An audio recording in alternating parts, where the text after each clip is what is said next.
ನಾರಾಯಣಂ ಸುರಗುರುಂ ಜಗದೇಕನಾಥಂ ಭಕ್ತಪ್ರಿಯಂ ಸಕಲಲೋಕನಮಸ್ಕೃತಂಚ ತ್ರೈಗುಣ್ಯವರ್ಜಿತಮಜಂ ವಿಭುಮಾದ್ಯಮೀಶಂ ವಂದೇ ಭವಘ್ನಮರಾಸುರಸಿದ್ಧವಂದ್ಯಂ ನಾರಾಯಣಂ ನಮಸ್ಕೃತ್ಯ ನರಂ ಚೈವ ನರೋತ್ತಮಂ ದೇವೀಂ ಸರಸ್ವತೀಂ ವ್ಯಾಸಂ ತತೋ ಜಯಮುದೀರಯೇ. ಸ್ವಸ್ತ್ಯಸ್ತು ಸತಾಂ. ಹರಿ ಓಂ. ಮಹಾಭಾರತದ ಸೇನ ನಿರ್ಯಾಣ ಅನ್ನುವ ಉಪಪರ್ವದ ಭಾಗವನ್ನು ನಾವು ನೋಡ್ತಾ ಇದ್ದೇವೆ. ಪೂರ್ವದಲ್ಲಿ ಕೃಷ್ಣ ದೂತನಾಗಿ ಬಂದು ಪಾಂಡವರ ಪರವಾಗಿ, ಅಂದ್ರೆ ಪರ ಅಂತಂದ್ರೆ ಅವನು ಪಾಂಡವರಿಗೆ ಮಾತ್ರ ಒಳ್ಳೇದಾಗಬೇಕು ಅನ್ನೋ ತರ ಯೋಚನೆ ಮಾಡೂ ಇರಲಿಲ್ಲ, ಅದು ಅವನ ಉದ್ದೇಶವೂ ಆಗಿರಲಿಲ್ಲ. ಧರ್ಮ ಅನ್ನೋದು ಯಾವಾಗಲೂ ಗೆಲ್ಲಬೇಕು ಅಂತ ಬಯಸ್ತಿದ್ದ ಬಿಟ್ರೆ ಕೌರವರಿಗೆ ಹಾನಿ ಆಗ್ಬೇಕು ಅಂತ ಯೋಚನೆ ಮಾಡಿ ಯಾವ ಮಾತು ಆಡ್ಲಿಲ್ಲ. ಬಹಳ ಸಮಾಧಾನದಿಂದಲೇನೆ ಒಬ್ಬ ಮಿತ್ರ ಹೆಗಲ ಮೇಲೆ ಕೈ ಹಾಕೊಂಡು ಹೇಗೆ ಹೇಳಿದ್ರೆ ಒಬ್ಬ ವ್ಯಕ್ತಿಗೆ ಇಷ್ಟ ಆಗುತ್ತೋ ಹಾಗೇನೆ ಮಾತಾಡಿಸಿದ್ದಾನೆ. ಅದಕ್ಕೆ ಬೇಕಿರುವ ಎಲ್ಲ ಕಾರಣಗಳನ್ನು ಕೊಟ್ಟಿದ್ದಾನೆ. ಅವರು ವಸ್ತುತಃ ಅವರಿಗೆ ಸೇರ್ಬೇಕಾಗಿದ್ದು, ಆದರೆ ನಿನಗವ್ರು ಬಿಟ್ಕೊಟ್ಟಿದ್ದಾರೆ. ನಿನ್ನಿಂದ ತುಂಬಾ ಅಪಕಾರ ಆಗಿತ್ತು, ಆದ್ರೂ ಈಗ ಅಪಕಾರಗಳನ್ನು ಅವ್ರು ನೆನೆಸ್ಕೊಳ್ತಾ ಇಲ್ಲ. ಅವರಿಗೆ ದೇವಾನುದೇವತೆಗಳ ಜೊತೆಗೆ ಹೋರಾಡಿ ಸಾಮರ್ಥ್ಯ ಇದೆ, ಆದರೆ ಅದನ್ನು ಈಗೇನವರು ಹಠಕ್ಕೆ ಬಿದ್ದು ನಿನ್ನ ಹತ್ರ ನಾವು ಯುದ್ಧ ಮಾಡಿಯೇ ಸಿದ್ಧ ಅಂತ ಯಾವುದೇ ತರದ ಪ್ರತಿಕ್ರಿಯೆ ಕೊಡ್ತಿಲ್ಲ. ಸ್ವತಃ ಅವನಿಗೆ ಪಾಶುಪತಾದಿ ಅಸ್ತ್ರಗಳ ಲಾಭ ಆಗಿದೆ, ಅದರಿಂದಾಗಿ ಅದು ನಿನಗೊಂದು ಎಚ್ಚರಿಕೆ. ಇನ್ನು ಪಾಂಡವರು ಯುದ್ಧಕ್ಕೆ ಇಷ್ಟಪಡದೆ ಕೇವಲ 5 ಗ್ರಾಮವನ್ನಾದ್ರೂ ಕೊಡು ಅಂತ ಕೇಳ್ತಿದ್ದಾರೆ. ಅಷ್ಟಕ್ಕಾದ್ರೂ ನೀನು ತಲೆ ತಗ್ಗಿ ಬಂದಿ ಅಂತಾದ್ರೆ ನಿನಗೆ ಈ ಉಳಿದ ಅರ್ಧ ರಾಜ್ಯವನ್ನು ಉಳಿಸಿಕೊಳ್ಳುವ, ಅಥವಾ ನೀನು 5 ಗ್ರಾಮ ಬಿಟ್ಟು ಉಳಿದದ್ದಷ್ಟನ್ನು ಉಳಿಸಿಕೊಳ್ಳುವ ಅವಕಾಶ ಇದೆ.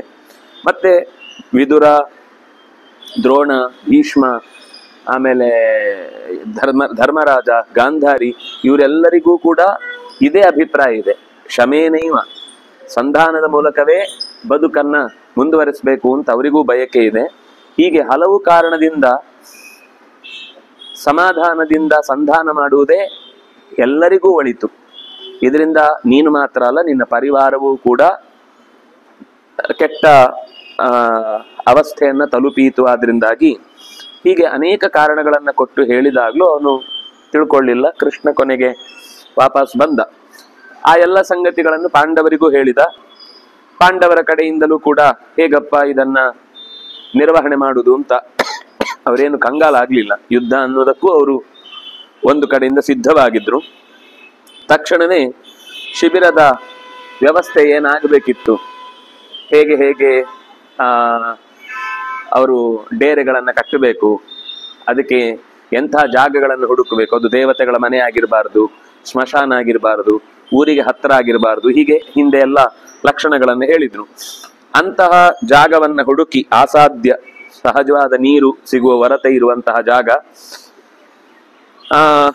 ಹಿರಣ್ವತಿ ಇಂತ ನದಿಯ ಹತ್ತಿರದ ಭಾಗದಲ್ಲಿ ಪಕ್ಕದಲ್ಲೇ ಒಂದಿಷ್ಟು ಖೆಡ್ಡಗಳನ್ನ ತೋಡಿಸಿ, ಅದು ತಮ್ಮ ಗಾಯಾಳುಗಳು ಅಥವಾ ಪರಿವಾರದವರು ಅಲ್ಲಿ ಇರ್ಬೇಕಾದವರು ಅವರನ್ನೆಲ್ಲ ಅಡಗಿಸಿಡ್ಲಿಕ್ಕೆ ಬೇಕಿರುವಂತಹ ವ್ಯವಸ್ಥೆ ಒಂದು ಕಡೆ ಆದ್ರೆ, ಇನ್ನೊಂದು ಕಡೆ ನೀರು ಸುಲಭದಲ್ಲಿ ಸಿಗಬೇಕು. ನೀರ್ ಬೇಕು ಅಂದ್ರೆ ನದಿ ತನಕ ಓಡಿ ಹೋಗುವ ಹಾಗೆ ಆಗಬಾರದು. ಅದಕ್ಕೋಸ್ಕರ ಅಲ್ಲೇ ಖಾನಯಾಮಾಸ, ಅಲ್ಲಲ್ಲೇ ಹತ್ತಿರದಲ್ಲೇ ಅವರಿಗೆ ಬೇಕಿರುವಂತಹ ಸಣ್ಣ ಸಣ್ಣ ನೀರಿನ ಕೂಪಗಳನ್ನೆಲ್ಲ ಅವರು ವ್ಯವಸ್ಥೆ ಮಾಡಿದ್ರು. ಹೀಗೆ ತುಂಬಾ ಚೆನ್ನಾಗಿ ವಿವರಣೆ ಕೊಟ್ರು. ಶಿಬಿರ ಅನ್ನೋದಕ್ಕೆ ಬೇಕಿರುವಂತಹ ಎಲ್ಲಾ ತರದ ಸೌಕರ್ಯಗಳನ್ನ, ಅವರಿಗೆ ಅನ್ನದ ವ್ಯವಸ್ಥೆ, ಉಳ್ಕೊಳ್ಳೋ ವ್ಯವಸ್ಥೆ, ಬಟ್ಟೆ ಬರೆ, ಆಹಾರ, ಅದರ ಅಲ್ಲ ಯಾವುದು ಆ ಯುದ್ಧದ ಸಲಕರಣೆಗಳು, ಇದಕ್ಕೆ ಸಂಬಂಧಪಟ್ಟಂತಹ ಕೆಲಸಗಾರರು, ಅವರಿಗೆ ವ್ಯವಸ್ಥೆ, ಹಸುಗಳು ಅಂತಿದ್ರೆ ಅವುಗಳಿಗೆ ಮೇವು, ಈ ಬಂಡಿ ಎಳಿಲಿಕ್ಕೆ ಅಂತ ಗಂಡು ಹಸುಗಳು ಬರ್ತಾವಲ್ಲ ಅವುಗಳನ್ನ ಕರ್ಕೊಂಡು ವ್ಯವಸ್ಥೆ ಮಾಡ್ಲಿಕ್ಕೆ ಕೊಟ್ಟಿಗೆ, ಕುದುರೆಗಳಿಗೆ, ಆನೆಗಳಿಗೆ ಬೇಕಾದಂತಹ ಮೇವಿನ ವ್ಯವಸ್ಥೆ, ಇದು ಎಲ್ಲವನ್ನು ಮನಸ್ಸಲ್ಲಿಟ್ಟುಕೊಂಡು ಸೇನೆಯ ಸಿದ್ಧತೆಗೆ ಬೇಕಿರುವಂತಹ ಡೇರೆಯನ್ನ ಕಟ್ಟಿದ್ದಾರೆ. ಅಷ್ಟಾದ ಮೇಲೆ ಒಂದೇ ಏಟಿಗೆ 100 ಸಾವಿರಾರು ಬಾಣಗಳನ್ನ ಎಸೆಯುವಂತಹ ಯಂತ್ರಗಳನ್ನ ಜೋಡಿಸಿದ್ದಾರೆ. ಒಟ್ಟೊಟ್ಟಿಗೆನೆ ಶತ್ರುಗಳನ್ನ ಸಂಹಾರ ಮಾಡಲಿಕ್ಕೆ ಬೇಕಿರುವಂತಹ ಎಲ್ಲಾ ವ್ಯವಸ್ಥೆಯು ಕೂಡ ಅವರವರಿಗೆ ಬೇಕಿರುವ ಧನುಸ್ಸು, ಕವಚಗಳು, ಬಾಣಗಳು, ಅನೇಕ ತರದ ಭಲ್ಲೆ, ಆನೆಗಳು, ಆನೆಗಳಿಗೆ ಕಟ್ಟಬೇಕಾದಂತಹ ಸರಪಳಿ, ಅದರ ಮೇಲೆ ನೋಡ್ಕೊಳ್ಳಿಕ್ಕೆ ಬೇಕಿರುವಂತಹ ಮಾವುತರು, ರಾವುತರು. ರಾವುತರು ಅಂದ್ರೆ ಕುದುರೆ ನಿಯಂತ್ರಣ ಮಾಡುವವರು, ಮಾವುತರು ಅಂದ್ರೆ ಆನೆ ನಿಯಂತ್ರಣ ಮಾಡುವವರು. ಅವರು ಎಲ್ಲ ಬೇಕಲ್ಲ. ಅವುಗಳು ಇವತ್ತು ಯುದ್ಧಕ್ಕೆ ಹೋಗಲ್ಲ ಅನ್ನೋ ತರ ಇದ್ದಕ್ಕಿದ್ದಾಗಿ ಸ್ಟ್ರೈಕ್ ಮಾಡಿದ್ರೆ ಏನ್ ಮಾಡುದು? ಅದನ್ನು ಪುಸಲಾಯಿಸಿ ಅದಕ್ಕೆ ಹೇಗೆ ಹೋಗ್ಬೇಕು, ಅದಕ್ಕೆ ಏನ್ ಬೇಸರ ಆಗಿದೆ ಅಂತ ಗಮನಿಸಿ ಅದಕ್ಕೆ ತಕ್ಷಣ ತಕ್ಕ ಚಿಕಿತ್ಸೆಯನ್ನು ಕೊಟ್ಟು ಕಳುಹಿಸಬೇಕಾದಂತಹ ಎಲ್ಲ ವ್ಯವಸ್ಥೆಯನ್ನು ಕೂಡ ಅಲ್ಲಿ ಮಾಡುವುದಾಯಿತು. ಇಷ್ಟು ಮಾಡಿದ ಮೇಲೆ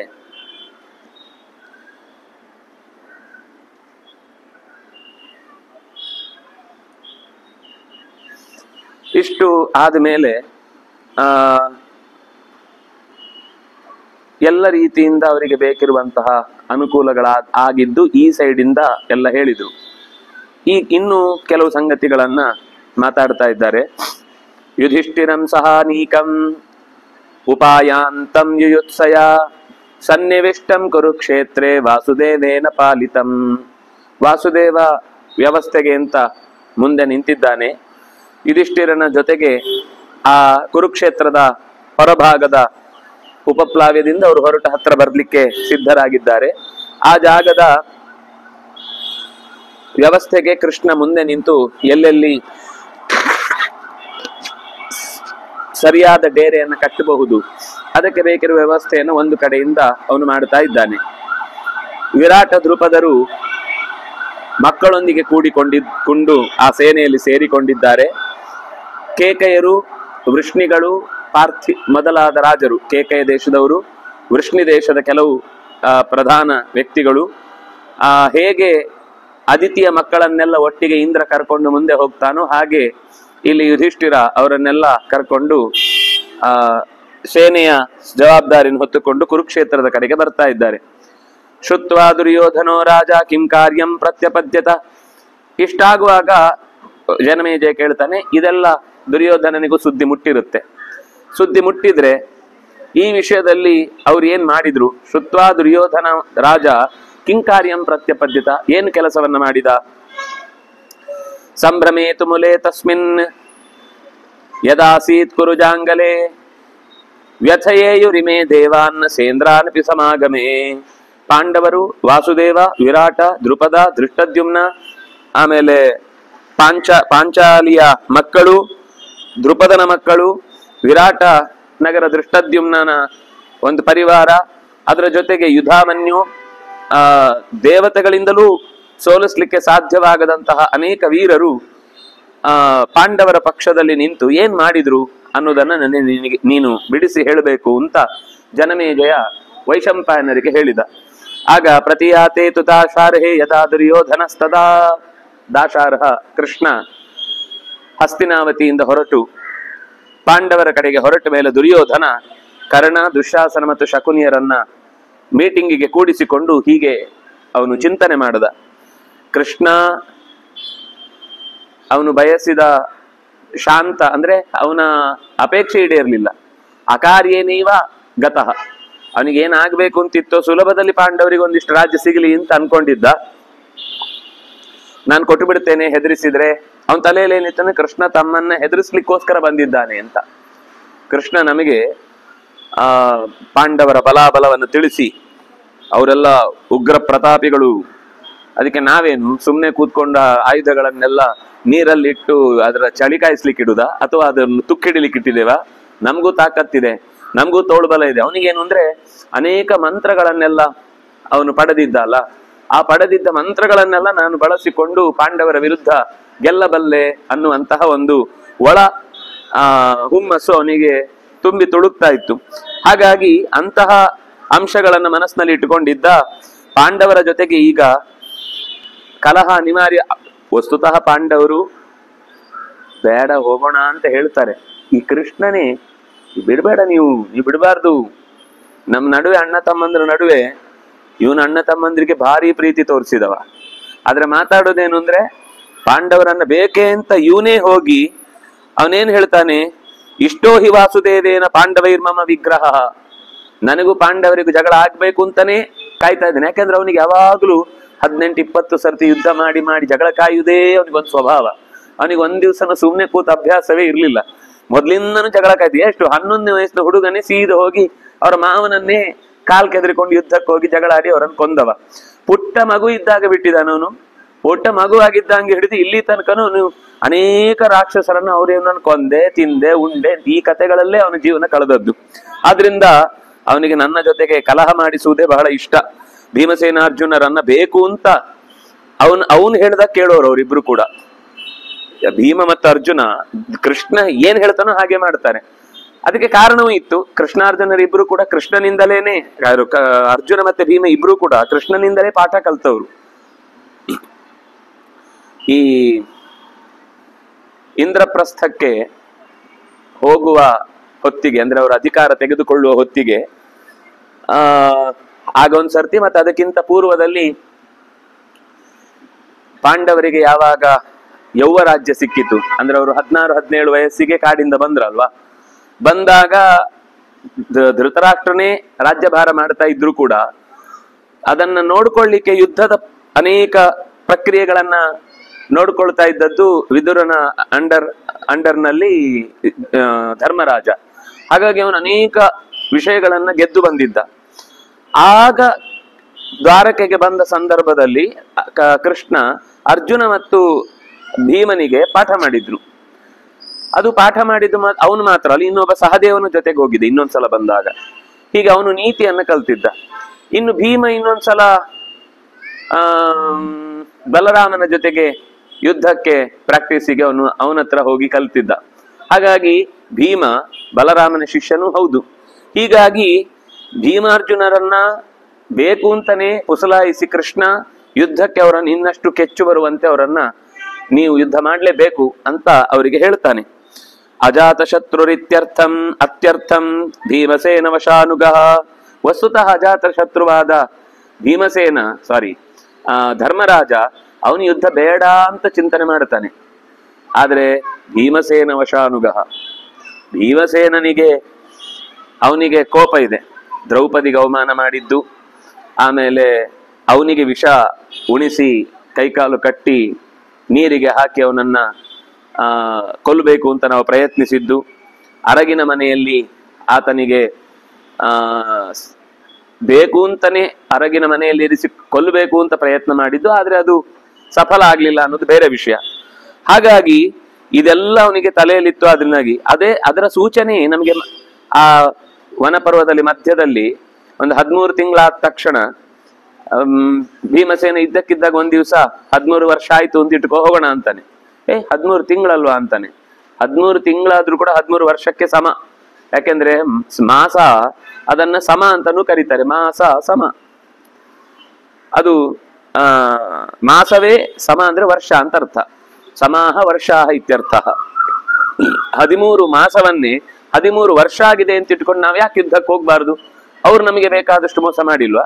ನಾವು ಅವರಿಗೆ ಸರಿಯಾಗಿ ಶಿಕ್ಷೆಯನ್ನು ಕಲ್ಪಿಸಬೇಕಾದ್ರಿಂದಾಗಿ ಹೊರಡೋಣ ಅಂತ ಅವನನ್ನು ಪುಸಲಾಯಿಸಿರ್ತಾನೆ. ಹಾಗೆ ಇಷ್ಟೋ ಹಿ ವಾಸುದೇವೇನ ನಿಕೃತಶ್ಚ ಮಯಾ ಪೂರ್ವಂ ಸಹ ಸರ್ವೈಹಿ ಸಹೋದರೈಹಿ ವಿರಾಟ ದೃಪದೌ ಚೈವ ಕೃತವೈರೌ ಮಯಾ ಸಹ. ಇನ್ನು ನಮ್ಮ ಪೂರ್ವದಲ್ಲಿ ಅಂದ್ರೆ ನಮ್ಮ ದೇಶದ ಇತಿಹಾಸಕ್ಕೆ ದೃಪದ ಮತ್ತೆ ವಿರಾಟ ಇಬ್ರು ಕೂಡ ಶತ್ರುಗಳು.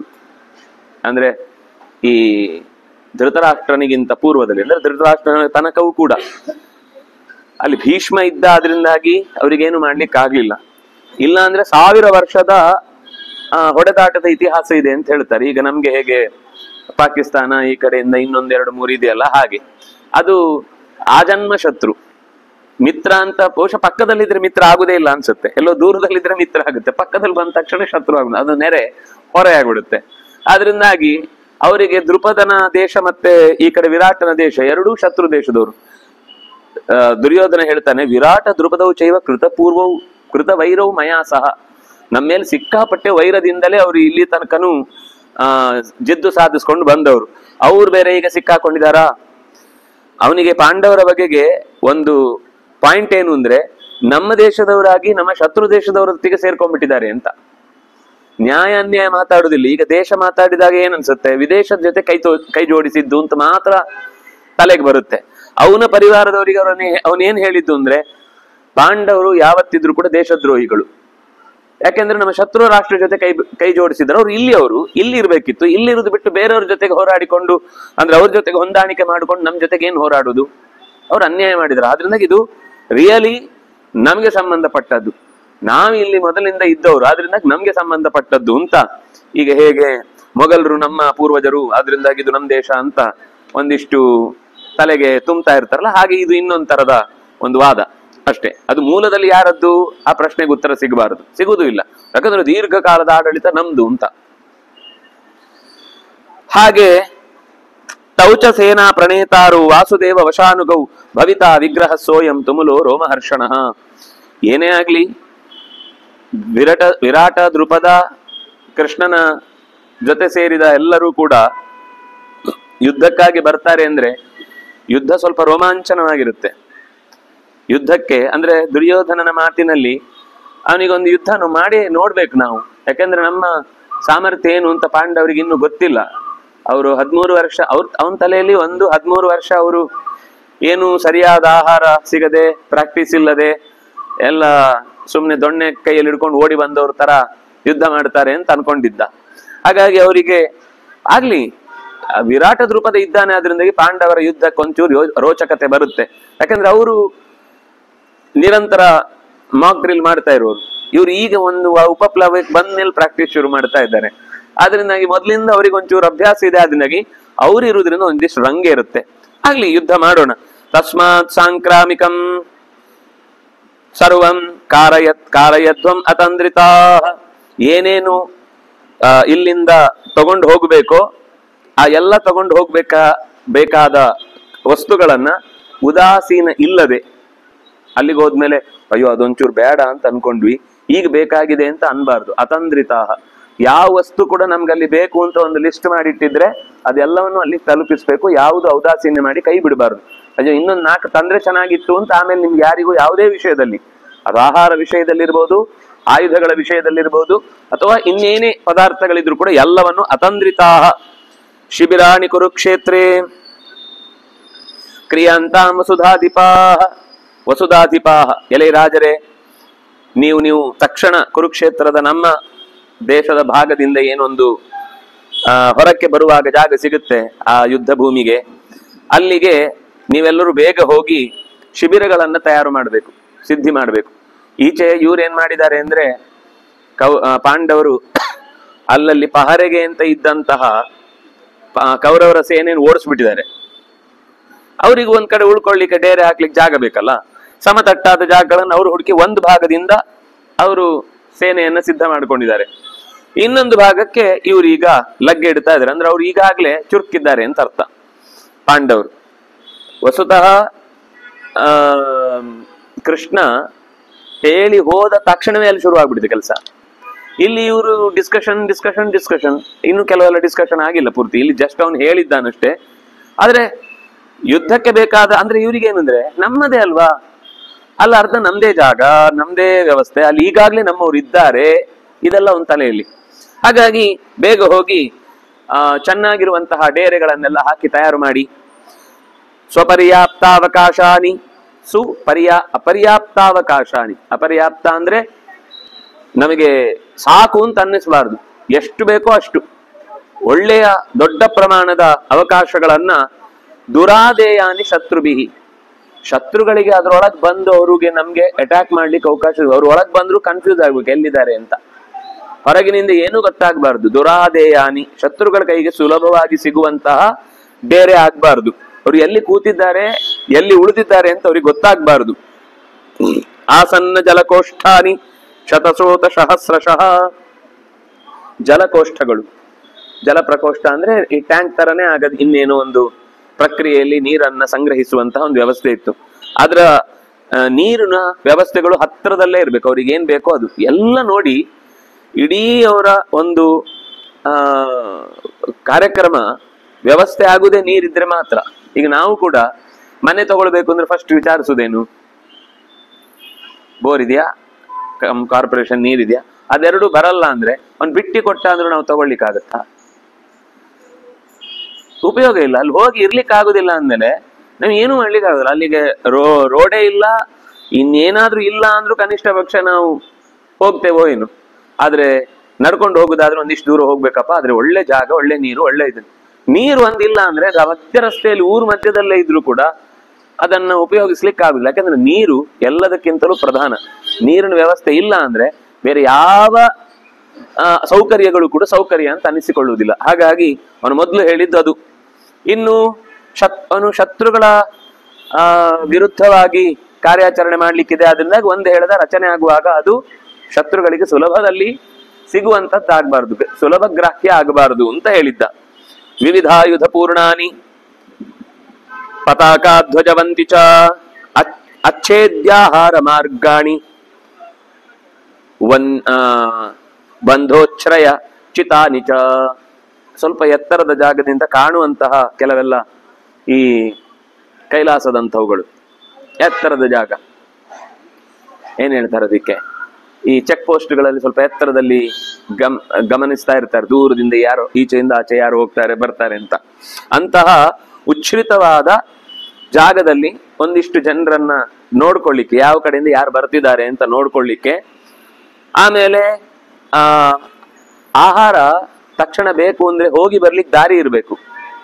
ಇಲ್ಲಿಗೆ ಬಂದು ಅದು ನಮಗೆ ಮಾತ್ರ ಗೊತ್ತಿರ್ಬೇಕು ಆ ದಾರಿ. ಇನ್ನು ತುಂಬಾ ಚೆನ್ನಾಗಿ ಹೇಳ್ತಾನೆ, ಅಚ್ಛೇದ್ಯಾಹಾರ ಮಾರ್ಗಾಣಿ. ಮಧ್ಯದಲ್ಲಿ ಹೋಗುವಾಗ ಒಂದು ನದಿ ಮೇಲಿನ, ನಮ್ಗೆ ಇಲ್ಲಿ ಅಷ್ಟು ಗೊತ್ತಾಗುದಿಲ್ಲ. ಆ ಕಾಲದಲ್ಲೆಲ್ಲ ಕಾಡಿನ ಮಧ್ಯದಲ್ಲಿ ಹೋಗ್ಬೇಕಾದ್ರೆ ಮರದ ತುಂಡುಗಳನ್ನ ಜೋಡಿಸಿ ಸಣ್ಣ ಸಣ್ಣ ಪಾಪುಗಳು ಅಂತ ಹೇಳ್ತಾರೆ, ಅಂದ್ರೆ ಸಂಕ ಅಥವಾ ಸೇತುವೆ ಅಂತ ಹೇಳ್ತಾರೆ, ಸಣ್ಣ ಸಣ್ಣ ಸೇತುವೆಗಳು. ಅದೆಲ್ಲ ಒಂದು ಮಳೆ ಬಂದ್ರೆ ಎರಡನೇ ಮಳೆಗೆ ಇರುತ್ತೆ ಅಂತ ಹೇಳಿಕ್ ಬರಲ್ಲ, ಕೊಚ್ಕೊಂಡು ಹೋಗಿರುತ್ತೆ ಅಥವಾ ತುಂಡಾಗಿ ಹೋಗಿರುತ್ತೆ, ಅಥವಾ ದಾರಿನೇ ಬಂದಾಗಿ ನದಿ ಇನ್ನೊಂದು ದಿಕ್ಕಿನಿಂದ ಈ ದಿಕ್ಕಿಗೆ ಹರಿದು ರಸ್ತೆ ಇಲ್ಲ ಅಂತ ಆಗುತ್ತೆ. ಅಚ್ಛೇದ್ಯಾಹಾರ ಮಾರ್ಗಾನಿ, ಆಹಾರವನ್ನ ತಲುಪಿಸ್ಲಿಕ್ಕೆ. ಯಾಕೆಂದ್ರೆ ಕೆಲವೆಲ್ಲ ದಿನ ಅಲ್ಲಿ ಕೂತ್ಕೊಂಡು ಅಡಿಗೆ ಮಾಡ್ತಾ ಕೊಡ್ಲಿಕ್ಕೆ ಆಗಲ್ಲ, ಇಲ್ಲಿಂದ ಬರ್ಬೇಕಾಗುತ್ತೆ. ಅದು ತಕ್ಷಣ ನಮ್ಗೆ ಗೊತ್ತಿರುವ ದಾರಿಯಲ್ಲಿ ಅವ್ರಿಗೆ ಬೇಕಾರುವ ಆಹಾರದ ಪೂರೈಕೆ, ಅಥವಾ ಬೇಯಿಸಿದ್ದಲ್ಲದೆ ಇದ್ರು ಕೂಡ ಒಂದ್ 3 ದಿವಸಕ್ಕೆ ಮತ್ತೆ ಆ ಧಾನ್ಯಗಳೇನಾದ್ರೂ ಬೇಕಾಗುತ್ತೆ. ಎಲೆಗಳನ್ನ ದಿನ ಹೊಸದೇ ತರಬೇಕಾಗುತ್ತೆ. ಈಗೆಲ್ಲ ನಮ್ಗೆ ಒಂದು ವಾರಗಟ್ಲೆ ಇಟ್ಟ ಅಭ್ಯಾಸ. ಅವಾಗ ಎಲ್ಲ ಪ್ರಧಾನವಾಗಿ ಯಾವುದೇ ಪದಾರ್ಥ ಯೂಸ್ ಮಾಡೋದಾದ್ರೂ ಕೂಡ ಫ್ರೆಶ್, ಕೂಡಿಡುವುದೆಲ್ಲ ತುಂಬಾ ಅಪರೂಪ. ಅದರಿಂದಾಗಿ ಆಹಾರಕ್ಕೆ ಬೇಕಿರುವ ಮಾರ್ಗಗಳು ವಿವಿಧಾಯುಧ ಪೂರ್ಣಾನಿ, ಆಯುಧಗಳೆಲ್ಲವೂ ಅದಕ್ಕೆ ಪ್ರತ್ಯೇಕವಾದ ಕೋಣೆಗಳು. ಅದು ಆಯುಧಕ್ಕೋಸ್ಕರನೇ ಇರುವ ಆಗಾರ, ಆಯುಧದ್ದೇ ಆಗಾರಗಳು.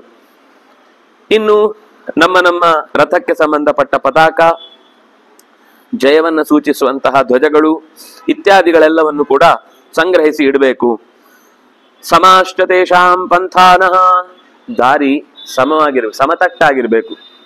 ಸೀದಾ ಹೀಗ್ ಬಂದ ಹೊತ್ಕೊಂಡು ಹೋಗುವಾಗ ಅದು ಪೂರ ಡೌನ್ ಇದ್ರೆ ಮಲಗಿಸಿದವನು ಅದಕ್ಕಿಂತ ಮೊದಲು ಹೋಗಿರ್ತಾನೆ ಕೆಳಗಡೆ.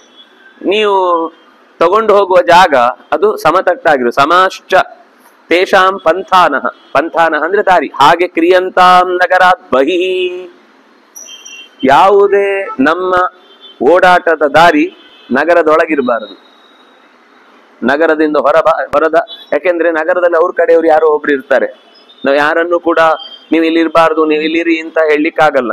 ಆಗ ನಮ್ಮ ಸೈನ್ಯ ಎಷ್ಟು ಹೋಯ್ತು, ಎಷ್ಟು ಆಯುಧ ಹೋಯ್ತು, ಎಷ್ಟು ಕುದುರೆ ಹೋಯ್ತು, ಎಷ್ಟು ಆನೆಗಳು ಹೋದ್ವು, ಇದೆಲ್ಲ ಶತ್ರುವರ ವ್ಯಕ್ತಿಗಳಿಗೆ ಸೂಚನೆ ಸಿಗುತ್ತೆ. ಆದ್ರಿಂದಾಗಿ ನಾವು ಹೋದದ್ ಬಂದದ್ ಯಾರಿಗೂ ಗೊತ್ತಾಗ್ಬಾರ್ದು. ನಗರಾತ್ ಬಹಿಃ ಪಂಥಾನಃ, ಊರಿಗಿಂತ ಹೊರಭಾಗದಲ್ಲಿ ದಾರಿಯನ್ನ ಕಲ್ಪಿಸಿ, ಊರಿನ ಹೊರಭಾಗದಲ್ಲಿ ಅದಕ್ಕೆ ಬೇಕಿರುವಂತಹ ದಾರಿಯನ್ನ ಕಲ್ಪಿಸಿ. ಎಷ್ಟು ಯೋಚನೆ ಮಾಡ್ತಾನೆ ನೋಡಿ. ಪ್ರಯಾಣಂ ಘುಷ್ಯತಾ ಮಧ್ಯ ಶ್ವಭೂತ ಇವ ಮಾಚಿರಂ, ತಡ ಮಾಡಬೇಡಿ, ನಾಳೆನೆ ಯುದ್ಧಕ್ಕೆ ಸಿದ್ಧತೆ ಅನ್ನುವ ಹಾಗೆ ಇವತ್ತೇ ಎಲ್ಲರೂ ಕೂಡ ಪ್ರಯಾಣಕ್ಕಾಗಿ ಸಿದ್ಧ ಮಾಡಿಕೊಂಡು ನಿಮ್ಮ ಪರಿವಾರವನ್ನ ಕಟ್ಟಿಕೊಂಡು ಹೊರಡಿ ಅಂತ ಹೇಳಿದಾಗ ತೇ ತಥೇತಿ, ಆಯ್ತು ಅಂತ ಹೇಳಿ ಪ್ರತಿಜ್ಞೆ ಮಾಡಿ ಮರು ದಿವಸದ ಸಿದ್ಧತೆಗೋಸ್ಕರ ಎಲ್ಲರೂ ಕೂಡ ಹೃಷ್ಟರೂಪಾಹ, ತುಂಬಾ ಖುಷಿ ಆಗ್ಬಿಟ್ಟಿದೆ. ಯುದ್ಧದಲ್ಲಿ ಒಂದು ಭಾಗವಹಿಸ್ಲಿಕ್ಕೆ ಸಿಗುತ್ತೆ, ಈ ಜೀವಮಾನದಲ್ಲಿ ಸಿಕ್ಕಿರ್ಲಿಲ್ಲ ಕೆಲವರಿಗೆಲ್ಲ. ಫಸ್ಟ್ ಟೈಮ್ ಯುದ್ಧದಲ್ಲಿ ಭಾಗವಹಿಸ್ಲಿಕ್ಕೆ ಅವಕಾಶ ಸಿಗ್ತಾ ಇದೆ. ಹಾಗಾಗಿ ಅಂತಹ ಒಂದು ಯುದ್ಧಕ್ಕೆ ಸಿಕ್ಕಿದ ಅವಕಾಶದ ಸಂತೋಷವನ್ನು ಮನಸ್ಸಿನಲ್ಲಿ ಇಟ್ಟುಕೊಂಡು ಅವರವರು ಉಳಿದುಕೊಂಡಂತಹ ವಾಸಸ್ಥಾನಗಳಿಗೆ ಹೋದ್ರು. ತತಸ್ಥೆ ಪಾರ್ಥಿವ ಸರ್ವೇ ತಚ್ಛ್ರುತ್ವ ರಾಜಶಾಸನಂ ಆಸನೇಭ್ಯೋ ಮಹಾರ್ಹೇಭ್ಯೋ ಉದತಿಷ್ಠನ್ ನ ಅಮರ್ಷಿತಾ. ಎಲ್ಲ ರಾಜರು ಕೂಡ ರಾಜನಾದ ದುರ್ಯೋಧನನ ಶಾಸನವನ್ನ ಕಿವಿಗೆ ಹಾಕಿಕೊಂಡು ತಮಗೆ ಅರ್ಹವಾಗಿದ್ದ ವಿಶೇಷವಾಗಿ ಕಲ್ಪಿಸಿದ್ದ ಆಸನಗಳಿಂದ ಎದ್ದು ತಮ್ಮ ಕೈಯಲ್ಲಿದ್ದ ಆಯುಧಗಳನ್ನೆಲ್ಲ ಹಾಗೆ ಹಿಡ್ಕೊಂಡು ಇದಕ್ಕೊಂದು ಉಪಯೋಗಿಸುವ ಗಳಿಗೆ ಅಂತೂ ಬಂತು. ಇಲ್ಲ ಅಂದ್ರೆ ಅದರಷ್ಟು ಹಿಡಿದು ಒಳಗೆ ಮಲ್ಕೊಂಡಿತ್ತು. ಈಗಾದ್ರೂ ಅದಕ್ಕೊಂದು ಉಪಯೋಗ ಬಂತು ಅಂತ ಖುಷಿ ಪಟ್ಟುಕೊಂಡು ಅವರವರ ರಥ, ಅವರವರ ಕುದುರೆಗಳು, ಅವರವರ ಆನೆ, ಹಯಕೋವಿದಾಹ, ಹಯಕೋವಿದರು ಅಂದ್ರೆ ಕುದುರೆಗಳನ್ನ ನೋಡಿಕೊಳ್ಳಬಲ್ಲ ಅಶ್ವಶಾಸ್ತ್ರಜ್ಞರು, ಅವರನ್ನ ರಾವುತರು ಅಂತ ಕರೀತಾರೆ. ಇನ್ನು ಗಜಶಾಸ್ತ್ರಜ್ಞರು, ಅವರು ಮಾವುತರು. ಹೀಗೆ ಗಜಶಾಸ್ತ್ರಜ್ಞರು ನಾಗ ಶಿಕ್ಷಾಸು ಅನುಷ್ಠಿತಾಹ. ನಾಗ ಅಂದ್ರೆ ಕುದುರೆಗಳು, ಆನೆಗಳು. ನಾಗ ಅಂದ್ರೆ ಹಾವು ಅಂತ ಒಂದು ಅರ್ಥ ಇದೆ, ಪ್ರಸಿದ್ಧ ಅದು. ಆದ್ರೆ ಯುದ್ಧದಲ್ಲಿ ನಾಗಾಯುತ ಸಹಸ್ರೇಣ 10,000 ಆನೆಗಳ ಬಲದಿಂದ ಕೂಡಿದ್ದ ಅಂತ ಕೆಲವೊಂದ್ ಸರ್ತಿ ಅಲ್ಲಿ ಪ್ರಯೋಗ ಮಾಡ್ತಾರೆ. ಅಲ್ಲಿ ಸರ್ಪದ ಬಲ ಅಂತ ಹೇಳುದಿಲ್ಲ, ಆನೆಯ ಬಲಕ್ಕೇನೆ ಬಲ ಅಂತ ಉಪಯೋಗಿಸುದು. ಹಾಗಾಗಿ ಮತ್ತೆ ಹಸ್ತಿನಾವತಿ ಅಂತ ಹೆಸರಿದ್ದದ್ದೇ ಅವರ ಧ್ವಜದ ಗುರುತು ಹಸ್ತಿ, ಆನೆ. ಆನೆ ಧ್ವಜದಲ್ಲಿ ಇರುವಂತದ್ದಾದ್ರಿಂದಾಗಿ ಅದಕ್ಕೆ ಹಸ್ತಿನಾವತಿ ಅಂತ ಹೆಸರು. ಆದ್ರೆ ಕೆಲವರು ಅದನ್ನ ನಾಗ ಅನ್ನುವ ಶಬ್ದವನ್ನ ತಪ್ಪಾಗಿ ತಿಳಿದು ನಾಗಧ್ವಜ ಅಂತಂದ್ರೆ ಹಾವಿನ ಚಿತ್ರ ಹಾಕಿ ದುರ್ಯೋಧನನ ಧ್ವಜದ ಗುರುತು ಹಾವು ಅಂತ ಅನ್ಕೊಂಡಿದ್ದಾರೆ. ವಸ್ತುತಃ ದುರ್ಯೋಧನ ಗುರುತು ಹಾವಲ್ಲ, ಆನೆ. ಅದು ಕನ್ನಡದಲ್ಲಿ ಎಲ್ಲಿವರೆಗೆ ಅಂದ್ರೆ ನೀರೊಳಗಿರ್ದುಂ ಬೆಮರ್ದನ್ ಉರಗ ಪತಾಕನ್ ಅಂತ, ಉರಗ ಪತಾಕ ಅಂತ ದುರ್ಯೋಧನ ನೀರೊಳಗಿರ್ದು ಬೆಮರ್ದನ್, ನೀರೊಳಗಿದ್ದು ಬೆವರಿದಂತೆ. ವೈಶಂಪಾಯನ ಸರೋವರದಲ್ಲಿ ಅಡಗಿ ಕೂತಿದ್ದಾಗ ಪಾಂಡವರೆಲ್ಲ ಬಂದು ಅವನನ್ನ, ಎಲ್ಲಿದ್ಯೋ ಅಡಗಿ ಕೂತಿದ್ಯಾ, ನಾಚಿಕೆ ಇಲ್ವ ನಿನಗೆ, ಹಾಗೆ ಹೀಗೆ ಅಂತ ಅವನನ್ನ ಚುಚ್ಚಿ ಮಾತಾಡಿದಾಗ ಸಿಟ್ಟಿನಿಂದ ಒಳಗೆ ಬೆವರಿದಂತೆ, ನೀರೊಳಗಿದ್ದು ಬೆವರಿದಂತೆ. ಅಂದ್ರೆ ಅಷ್ಟು ಅದು ವರ್ಣನೆ ಮಾಡುವ ರೀತಿಗಳು ಚಂದ. ಆದ್ರೆ ಅಲ್ಲಿ ಬಳಸುವಾಗ ಅವರು ಉರಗ ಪತಾಕನ್ ಅಂತ ಹೇಳ್ತಾರೆ. ಆದ್ರೆ ಅದು ನಾಗಪತಾಕ ಅಂತಂದ್ರೆ ಆನೆ, ಕುದುರೆ, ಯಾವುದು ಗಜಪತಾಕ, ಗಜಧ್ವಜ ಅಂತ ಅವನನ್ನು ಕರಿಬೇಕು. ಅವರ ಉತ್ತರೀಯಗಳು, ಆಭರಣಗಳು, ಬೇಕಾದಂತಹ ಅವರ ಟೊಪ್ಪಿಗೆಗಳು, ಅವರಿಗೆ ಹಾಕೊಳ್ಳುವಂತಹ ಅಂಗದ ಕಂಕಣ ಇತ್ಯಾದಿ ವಸ್ತುಗಳು, ಮೈಗೆ ಪೂಸಿಕೊಳ್ಳಬೇಕಾದಂತಹ ಗಂಧ ಚಂದನದ ಒಳ್ಳೆಯ ಪರಿಮಳಯುಕ್ತವಾದ ಪದಾರ್ಥಗಳು, ಇದೆಲ್ಲವನ್ನು ಕೂಡ ಜೋಡಿಸಿಕೊಂಡು ಸೈನಿಕರನ್ನ ಮುಂದೆ ಹಾಕಿಕೊಂಡು ಶಸ್ತ್ರಗಳನ್ನೆಲ್ಲ ರಾಶಿ ಹಾಕಿಕೊಂಡು ಉತ್ಸವಕ್ಕೆ ಹೊರಟ ಹಾಗೆ ಪರಿವಾರವನ್ನು ಹಿಡ್ಕೊಂಡು ಹೊರಟರು. ನಗರಂ ಧಾರ್ತರಾಷ್ಟ್ರಸ್ಯ ಭಾರತಾಸೀತ್ ಸಮಾಕುಲಂ ಜನೌಘ ಸಲಿಲಾವರ್ತೋ ರಥನಾಗಾಶ್ವ ಮೀನವಾನ್. ಒಂದು ಸಮುದ್ರ ಹೊರಟ್ರೆ ಹೇಗಿತ್ತು ಹಾಗಿತ್ತು ಅಂತ ಹೇಳಿದ್ರು. ಮತ್ತೆ ಅದಕ್ಕೆ ಆ ಸಮುದ್ರದಲ್ಲಿ ಏನೇನಿರುತ್ತೆ, ಮೀನು, ಮೊಸಳೆ, ನೀರು, ತೆರೆ, ದಂಡೆ ಇತ್ಯಾದಿಗಳು, ಅದನ್ನು ಒಂದು ವರ್ಣನ ರೂಪವಾಗಿ ಇಲ್ಲಿ ನಿರೂಪಣೆ ಮಾಡ್ತಾ, ವ್ಯದೃಶ್ಯತ ತದಾರಾಜ ಚಂದ್ರೋದಯ ಇವೋದಧಿಹಿ. ಚಂದ್ರೋದಯ ಆದಾಗೆ, ಸಮುದ್ರದ ಮಧ್ಯದಲ್ಲಿ ಚಂದ್ರೋದಯ ಆದಾಗ ಹೇಗೆ ಕಾಣುತ್ತೋ ಹಾಗೆ ದುರ್ಯೋಧನನನ್ನ ಮುಂದಿಟ್ಟುಕೊಂಡು ಇಡೀ ಸೇನೆ ಸಮುದ್ರದಂತೆ ಅವನ ಹಿಂದೆ ಬರ್ತಾ ಇದೆ. ಅಂದ್ರೆ ನಮ್ಗೆ ಚಂದ್ರ ಆ ಬದಿಯಲ್ಲಿ ಕಾಣುವಾಗ ನೀರಿನ ತೆರೆಗಳು ಏರುವುದು ಕಾಣುತ್ತೆ. ಹಾಗೆ ಮುಂದೆಗಡೆ ದುರ್ಯೋಧನ ಇದ್ದಾನೆ, ಹಿಂದೆ ಅವನ ಸೇನೆ ಸಮುದ್ರದಂತೆ ಸಾಕ್ತಾ ಇದೆ ಅಂತ ಹೇಳಿದ್ರು.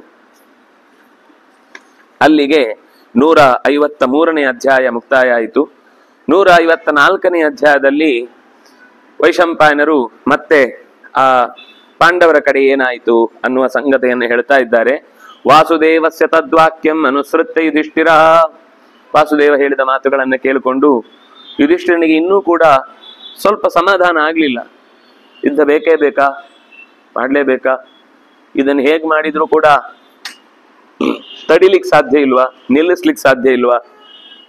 ಯಾಕೆಂದ್ರೆ ಅಸ್ಮಿನ್ನಭ್ಯಾಗತೆ ಕಾಲೇ ಕಿಂಚನ ಶ್ರಮಮಚ್ಯುತ ಕಥಂಚ ವರ್ತಮಾನ ವೈ ಸ್ವಧರ್ಮಾನ್ನ ವ್ಯಚ್ಚವೇಮಹಿ. ಅವರಿಗೆ ಬುದ್ಧಿ ಇಲ್ಲ, ಆದ್ರೆ ನಾವು ಕೂಡ ಸ್ವಧರ್ಮಾತ್, ನಮ್ಮ ಚಟುವಟಿಕೆ, ನಮ್ಮ ಸ್ವಕರ್ಮದಿಂದ ಚವೇಮಹಿ, ಬಿಟ್ಟು ಹೋಗ್ತಾ ಇದ್ದೀವ? ನಾವು ಕೂಡ ಅವ್ರ ಹಾಗೆ ಅವ್ರು ಜಿದ್ದಿಗೆ ಬಿದ್ರು ಅಂತ ನಾವು ಜಿದ್ದಿಗೆ ಬಿದ್ದು ಏನಾದ್ರೂ ಹಾನಿ ಮಾಡ್ಕೊಳ್ತಾ ಇದ್ದೀವ? ನನಗೆ ಸ್ವಧರ್ಮದಿಂದ ಕಾಲು ಜಾರಿ ಬೀಳುವುದು ಇಷ್ಟ ಇಲ್ಲ. ನಾವು ಇಲ್ಲಿ ತನಕನೂ ಒಂದು ನಿಯತ್ತಿನ ಜೀವನವನ್ನು ನಡೆಸ್ಕೊಂಡು ಬಂದವರು. ದುರ್ಯೋಧನಸ್ಯ ಕರ್ಣಸ್ಯ ಶಕುನೇ ಸೌಬಲಸ್ಯ ಚ ವಾಸುದೇವ ಮತಜ್ಞೋಸಿ ಮಮ ಸ್ವಭ್ರಾತೃಕಸ್ಯ ಸಭ್ರಾತೃಕಸ್ಯ ಚ. ದುರ್ಯೋಧನ, ಕರ್ಣ, ಶಕುನಿ, ಸುಬಲ. ಸುಬಲನ ಮನೆತನದ ಶಕುನಿ, ಅವನ ತಂದೆ ಹೆಸರು ಸುಬಲ ಅಂತ, ಅದರಿಂದ ಸೌಬಲಿ ಅಂತ ಕರೀತಾರೋ ನನ್ನ. ಈ 4 ಜನರ ಒಳಗಿನ ಗುಟ್ಟೇನು ಅಂತ ನೀನು ಚೆನ್ನಾಗಿ ಬಲ್ಲೆ. ಆದ್ರೆ ಏನೇ ಆದ್ರೂ ನಮಗೆ ಬಂಧುಗಳು ಹೌದೌದು. ಅವರನ್ನೂ ಮನಸ್ಸಲ್ಲಿ ಇಟ್ಟುಕೊಂಡು ನಮ್ಮನ್ನೂ ಮನಸ್ಸಲ್ಲಿ ಇಟ್ಟುಕೊಂಡು ನೀನು ಈ ಮತಜ್ಞೋಸಿ, ಏನ್ ಮಾಡ್ಬೇಕು ಏನ್ ಮಾಡಬಾರ್ದು ಅಂತ ಚೆನ್ನಾಗಿ ತಿಳಿದವನಾಗಿದ್ದಿ ನೀನು. ವಿದುರಸ್ಯಾಪಿ ತದ್ವಾಕ್ಯಂ ಶ್ರುತಂ ಭೀಷ್ಮ ಶಚೋಭಯೋ. ಭೀಷ್ಮ ವಿದುರನ ಮಾತುಗಳನ್ನು ಕೇಳಿದ್ದೇವೆ. ಕುಂತ್ಯಾಶ್ಚ ವಿಪುಲ ಪ್ರಜ್ಞಾ ಕಾರ್ಸ್ನೇನ ಮೇ ಶ್ರುತ. ಕುಂತಿಯು ಕೂಡ ಬಹಳ ಕಠಿಣವಾಗಿ ಸಂದೇಶವನ್ನು ಕಳುಹಿಸಿದ್ದಾಳೆ. ನಾನು ಬಂಜೆ ಆದ್ರೂ ತೊಂದರೆ ಇಲ್ಲ, ಯುದ್ಧ ಮಾಡದೆ ಸುಮ್ಮನೆ ಕಾಡಲ್ಲಿ ಬೇಡಿ ತಿನ್ನುವಂತ ಮಕ್ಕಳು ನನಗೆ ಬೇಡ. ಯಾಕೆಂದ್ರೆ ಪಾಂಡು ಬಹಳ ಕಷ್ಟಪಟ್ಟು ಇದಕ್ಕೆ ತನ್ನ ಜೀವವನ್ನು ತೆತ್ತು ಬದುಕಿದವನು. ಕೊನೆಗೆ ಅವನಿಗೆ ವೈರಾಗ್ಯದ ಬದುಕು ಅನ್ನೋದು ಅನಿವಾರ್ಯವಾಗಿ ಅವನು ಮಾಡಿ ತನಗೆ ಖುಷಿಯಿಂದ, ಅಂದ್ರೆ ರಾಜ್ಯದ ಬಗ್ಗೆ ಲೋಭ ಇರಲಿಲ್ಲ, ಆದ್ರೆ ರಾಜ್ಯಕ್ಕೆ ಅನ್ಯಾಯ ಆಗ್ಬಾರ್ದು, ರಾಜ್ಯದ ಪ್ರಜೆಗಳ ಕ್ಷೇಮ, ನನ್ನ ಮುಂದಿನ ಪರಿವಾರದಿಂದ ಚೆನ್ನಾಗಿರ್ಬೇಕು ಅಂತ ಅನ್ನೋದಕ್ಕೋಸ್ಕರನೇ ಅವನು ಧರ್ಮನನ್ನ ಪ್ರಾರ್ಥಿಸಿದ್ದು. ಕುಂತಿಯ ಮಂತ್ರದ ಬಲಕ್ಕಾಗಿ ಧರ್ಮನನ್ನ ಪ್ರಾರ್ಥಿಸಿ, ಅದಕ್ಕೆ ಬಲ ಬೇಕು ಅಂತ ಪ್ರಾಣನನ್ನ ಪ್ರಾರ್ಥಿಸಿ, ಅದಕ್ಕೆ ಶೌರ್ಯ ಬೇಕು ಅಂತ ಇಂದ್ರನನ್ನ ಪ್ರಾರ್ಥಿಸಿ, ಮತ್ತು ಸಹಕಾರಕ್ಕಾಗಿ ಮಾದ್ರಿಯಿಂದಾಗಿ ನಕುಲ ಸಹದೇವರನ್ನು ಹೀಗೆ ಪಡೆದದ್ದಾದ್ರಿಂದ ಇವರನ್ನು ಇಷ್ಟು ಪಡಿಲಿಕ್ಕೆ ಕುಂತಿಗೆ ಪರ್ಮಿಷನ್ ಯಾಕೆ ಕೊಟ್ಟದ್ದು? ಸುಕ್ಷೇಮವಾಗಿ ಪ್ರಜಾರಕ್ಷಣೆ ಆಗಬೇಕು ಅಂತ. ಆದ್ರೆ ಅದೇ ಇಲ್ಲದೆ ಹೋಗಿ ಇವರು ಇನ್ನೂ ನೀವು ಕಾಡಿಗೆ ಕಳಿಸ್ತೀರಾ, ಸರಿ ಆಯ್ತು ಹೋಗ್ತೀವಿ ನಾವು, ನಮಗೆ ಹೇಗೂ ಅಲ್ಲೇ ಇದ್ದ ಅಭ್ಯಾಸ ಆಗಿದೆ ಅನ್ನೋ ಮಕ್ಕಳಾದ್ರೆ ನನ್ನ ಹತ್ರ ನೀವು ಬರಲೇಬೇಡಿ ಅಂತ ಒಂದು ಕಥೆಯನ್ನು, ವಿದುಲ ಅನ್ನೋಳ ಕಥೆಯನ್ನು ಹೇಳಿ ಕಳುಹಿಸಿದ್ಲು. ಹೀಗಾಗಿ ಇದೆಲ್ಲವನ್ನು ಮನಸ್ಸಲ್ಲಿ ಇಟ್ಟುಕೊಂಡಿದ್ರು ಕೂಡ ಉಕ್ತವಾನಸಿ ಯದ್ವಾಕ್ಯಂ ಧರ್ಮಾರ್ಥ ಸಹಿತಂ ಹಿತಂ. ನೀನು ಖಂಡಿತ ನಮ್ಮ ನಡುವೆ ಭಿನ್ನಾಭಿಪ್ರಾಯ ಹುಟ್ಟು ಹಾಕುವುದಕ್ಕೆ ಯಾವ ಕೆಲಸವನ್ನು ಮಾಡಿರಲಾರೆ. ಆದ್ರೆ ಭೀಷ್ಮ ಇಂಥ ದೊಡ್ಡವರ ಮಾತನ್ನು ಕೂಡ ಅವನು ಹೇಗೆ ನಿರಾಕರಿಸಿದ? ನಮ್ಗೇನನ್ಸುತ್ತೆ, ಭೀಷ್ಮಾಚಾರ್ಯ ಹೇಳಿದ್ರ, ಹಾಗಾದ್ರೆ ನಾವು ಇಂಥ ಕೆಲಸ ಮಾಡಬಾರ್ದು. ವಿದುರ ಹೇಳಿದ್ನ, ಹಾಗಾದ್ರೆ ನಾವು ಈ ಕೆಲಸ ಕೈ ಹಾಕಬಾರ್ದು. ದ್ರೋಣಾಚಾರ್ಯ ಹೇಳಿದ್ರ, ಹಾಗಾದ್ರೆ ನಾನು ಯಾವತ್ತೂ ಕೂಡ ಇಂಥ ಅನ್ಯಾಯಕ್ಕೆ ಕೈ ಹಾಕಬಾರ್ದು. ಅಪ್ಪ ಅಮ್ಮ ಹೇಳಿದಾರ, ಇದು ನಾವು ಮಾಡ್ಲೇಬಾರದ ಕೆಲಸ ಅಂತ. ಯಾಕೆಂದ್ರೆ ಅವನು ಹೇಗೆ ಯೋಚಿಸ್ತಾನೋ ಹಾಗೆ ಎಲ್ರು ಯೋಚಿಸ್ಬೇಕು ಅಂತ ಯೋಚಿಸ್ತಾ ಇದ್ದಾನೆ. ಯಾರು ಈ ದುರ್ಯೋಧನ ಕೂಡ ತನ್ನ ತಂದೆ ತಾಯಿಗಳ ಮಾತನ್ನ ಮೀರದೆ ನಡೀಬೇಕು ಅಂತ ಅವನ ಬಯಕೆ. ಯಾಕೆಂದ್ರೆ ನಾವು ಹಾಗೆ ಅಪ್ಪ ಅಮ್ಮ ಏನಾದ್ರು ಹೇಳಿದ್ರೆ, ಈಗ ಮುಂದೆ ಏನ್ ಬರುತ್ತೆ ಅಂದ್ರೆ, ಅಪ್ಪ ಅಮ್ಮ ಹೇಳಿದ ಮಾತುಗಳನ್ನ ಅಪ್ಪ ಅಮ್ಮ ಅಲ್ಲ ನೇರವಾಗಿ ದೊಡ್ಡಪ್ಪ ಅಂದ್ರು, ದೊಡ್ಡಪ್ಪ ಚಿಕ್ಕಪ್ಪ. ಆದ್ರೆ ಬಂದ ತಕ್ಷಣ ಅಂದ್ರೆ ಅಧಿಕಾರ ಚಲಾಯಿಸ್ಲಿಕ್ಕೆ ಬರ್ತಾರಲ್ವಾ, ಆಗ ಯಾರು ಧೃತರಾಷ್ಟ್ರ ಮತ್ತೆ ಗಾಂಧಾರಿಯನ್ನು ಪಾಂಡವರು ಹೇಗೆ ಕಾಣ್ತಾರೆ ಅಂದ್ರೆ ಸ್ವಂತ ಅಪ್ಪ ಅಮ್ಮನ ಕಾಣ್ತಾರೆ ಅವರು. ಕೇವಲ ಇದು ಇಲ್ಲಿ ಒಂದು ಬಾಯಿ ಮಾತಿಗೆ ತಂದೆ ತಾಯಿಗಳ ಮಾತು ನಡೆಸಬೇಕು ಅಂತ ಹೇಳುವುದಲ್ಲ. ಯುಧಿಷ್ಠಿರ ನಿಜವಾಗಿಯೂ ಮೊದಲು ಬೆಳಿಗ್ಗೆ ಎದ್ದ ತಕ್ಷಣ ದೇವತೆಗಳಿಗೆ ನಮಸ್ಕಾರ ಮಾಡಿದ್ರೆ ಮೊದಲು ತಂದೆ ತಾಯಿಗಳಿಗೆ ನಮಸ್ಕಾರ ಮಾಡಿಯೇ ಹೊರಗೆ ಬರ್ತಿದ್ದೆ. ಎಲ್ಲಿವರೆಗೆ ಅಂದ್ರೆ ಅವನಿಗೆ ಕಾಡುತ್ತೆ, ಭಾಗವತ ಹೇಳುತ್ತೆ ಅವನ ಕಥೆಯನ್ನ. ಹಿಂದಿನ ದಿವಸ ವಿದುರ ಹೇಳಿ ಅವರೆಲ್ಲ ಪರ್ಮಿಷನ್ ತಗೊಂಡು ಕೇಳಿ ಹೊರಟೋಗಿದ್ದಾರೆ. ಮರುದಿವಸ ಬೆಳಿಗ್ಗೆ ಮರ್ತೋಗಿದೆ ಅವನಿಗೆ ಕಳಿಸಿದ್ದು. ಬೆಳಿಗ್ಗೆ ಬಂದು ಯಥಾ ಪ್ರಕಾರ ನಮಸ್ಕಾರ ಮಾಡಿ ಅವ್ರು ಇಲ್ಲದೆ ಇದ್ದಾಗ ಒಂದು ಗೋಳೈಕೊಳ್ತಾನೆ, ಅಯ್ಯೋ ದೇವ್ರೆ, ನಾನು ಇವತ್ತು ಅಪ್ಪ ಅಮ್ಮನ ಅವನಿಗೆ ಹಿಂದಿನ ದಿವಸ ಕಳುಹಿಸಿದ್ದು ತಕ್ಷಣಕ್ಕೆ ಆ ವ್ಯಥೆಯಲ್ಲಿ ನೆನಪೇ ಆಗ್ಲಿಲ್ಲ. ನೀವು ಎಲ್ಲಿ ಹೋದ್ರಿ, ಯಾಕೆ ಹೀಗೆ ನಮ್ಮನ್ನು ಬಿಟ್ಟು ಹೋದ್ರಿ, ಹಾಗೆ ಹೀಗೆ ಅಂತ ಗೋಗರಿತಾನೆ. ಆಮೇಲೆ ಹೇಳ್ತಾರೆ, ಇಲ್ಲಪ್ಪ ಅವರು ಆದ್ರೂ ನೀವು ನಾನು ಕಳಿಸ್ಬಾರ್ದಿತ್ತು ಮತ್ತೆ ಶುರು ಮಾಡ್ತಾನೆ. ಅವ್ರನ್ನ ಕಳಿಸಿ ನಾನು ಈಗ ಈ ತಂದೆ ತಾಯಿಗಳಿಗೆ ನಿತ್ಯ ನಮಸ್ಕಾರ ಮಾಡ್ಬೇಕು, ನಾನು ಯಾರಿಗೆ ನಮಸ್ಕಾರ ಮಾಡ್ಬೇಕು, ಹಾಗೆ ಹೀಗೆ ಅಂತ ಸಿಕ್ಕಾಬಟ್ಟೆ ದುಃಖ ಮಾಡಿಕೊಳ್ತಾನೆ. ಅಂದ್ರೆ ಇದು ಅವನಿಗೆ ಪ್ರಾಮಾಣಿಕವಾಗಿ ದೊಡ್ಡವರನ್ನ ಗುರುತಿಸಿ ಅವರ ಮಾತಿಗೆ ಬೆಲೆ ಕೊಡಬೇಕು ಅಂತ ಅವನಿಗೆ ಮನಪೂರ್ವಕವಾಗಿ ಇದ್ದ ವಿಷಯ. ಹಾಗಾಗಿ ಅವನು ಎಲ್ಲ ಇಷ್ಟು ಭೀಷ್ಮ, ದ್ರೋಣ, ಕೃಪ, ಯಾರು ಧೃತರಾಷ್ಟ್ರ, ಗಾಂಧಾರಿ ಇಷ್ಟು ಜನ ಹೇಳಿದ ಮಾತುಗಳನ್ನೆಲ್ಲ ಅವನು ಹೇಗೆ ತಾನೇ ನಿರಾಕರಿಸ್ಲಿಕ್ಕೆ ಇಷ್ಟಪಟ್ಟ? ನೈಷ ಕಾಮಯತೆ ಧರ್ಮಂ ನೈಷ ಕಾಮಯತೆ ಶಃ ಜಿತಂ ಸಮನ್ಯಸೆ ಸರ್ವಂ ದುರಾತ್ಮ ಕರಣಮಾಶ್ರಿತ. ಕರ್ಣನನ್ನ ಮುಂದಿಟ್ಟುಕೊಂಡು ಇಡೀ ಪಾಂಡವರ ಸೇನೆಯನ್ನ ನಾನೊಬ್ಬನೇ ನಿಂತು ಸೋಲಿಸಬಲ್ಲೆನೆಂಬಂತಹ ಅತಿಯಾದ ವಿಶ್ವಾಸದಿಂದ ಅವನು ಧರ್ಮವನ್ನಾಗಲಿ ಯಶಸ್ಸನ್ನಾಗಲಿ ಅವನು ಲಕ್ಷ್ಯಕ್ಕೆ ತಗೊಳ್ತಾ ಇಲ್ಲ. ಅವನಿಗೆ ತಲೆಯಲ್ಲಿ ಏನಿದೆ ಅಂದ್ರೆ ಗೆದ್ದು ಬಿಡ್ತೇನೆ ಅಂತ ಅನ್ಕೊಂಡ್ಬಿಟ್ಟಿದ್ದಾನೆ. ಆದ್ರೆ ಅದು ಧಾರ್ಮಿಕವಾಗಿ ಗೆಲ್ಲಬಹುದೋ, ಅಥವಾ ಈ ತರದ ಗೆಲುವಿಕೆಯಿಂದ ನನಗೆ ಯಶಸ್ಸು ಸಿಕ್ಕುತ್ತೋ, ಅಥವಾ ನಾನು ಇಲ್ಲಿ ತನಕ ಸೋತು ನಾನು ಎಲ್ಲ ಯಶಸ್ಸುಗಳನ್ನು ಕಳೆದುಕೊಂಡ್ರೆ, ಜೀವ ಬದುಕೆ ಹೋದ್ರೆ ಧರ್ಮ ಮಾಡುದು ಎಲ್ಲಿಂದ? ಅದರ ಬಗ್ಗೆ ಅವನಿಗೆ ಎಚ್ಚರವೇ ಇಲ್ಲ. ಈ ರೀತಿ ಅವನು ಮಾಡ್ತಾ ಇರೋದು. ಬಂಧಂ ಆಜ್ಞಾಪಯಾಮಾಸ. ಆಗ ಕೃಷ್ಣ ಹೇಳ್ತಾನೆ, ನೋಡು, ನೀನು ಈ ರೀತಿ ಕೊರಗುವುದರಲ್ಲಿ ಅರ್ಥ ಇದೆ. ಯಾಕಂದ್ರೆ ನೀನ್ ಹಾಗೆ ಯೋಚನೆ ಮಾಡ್ತಿ. ನೀನೇನು ಹೇಳಿದ್ಯೋ ನಾನು ಅದನ್ನ ಬಿಡಿಸಿ ಹೇಳಿ ಆಗಿದೆ ನಿನಗೆ. ಅವನು ಯಾರ ಮಾತನ್ನು ಕೇಳಲಿಲ್ಲ ಕೊನೆಗೆ. ಎಲ್ಲಿವರೆಗೆ ಅಂದ್ರೆ ಇದು ಈಗ ಹೊಸ ಹೇಳ್ತಾ ಇರೋದು ಅವನಿಗೆ. ಬಂಧಂ ಆಜ್ಞಾಪಯಾಮಾಸ ಮಮ ಚಾಪಿ ಸುಯೋಧನ.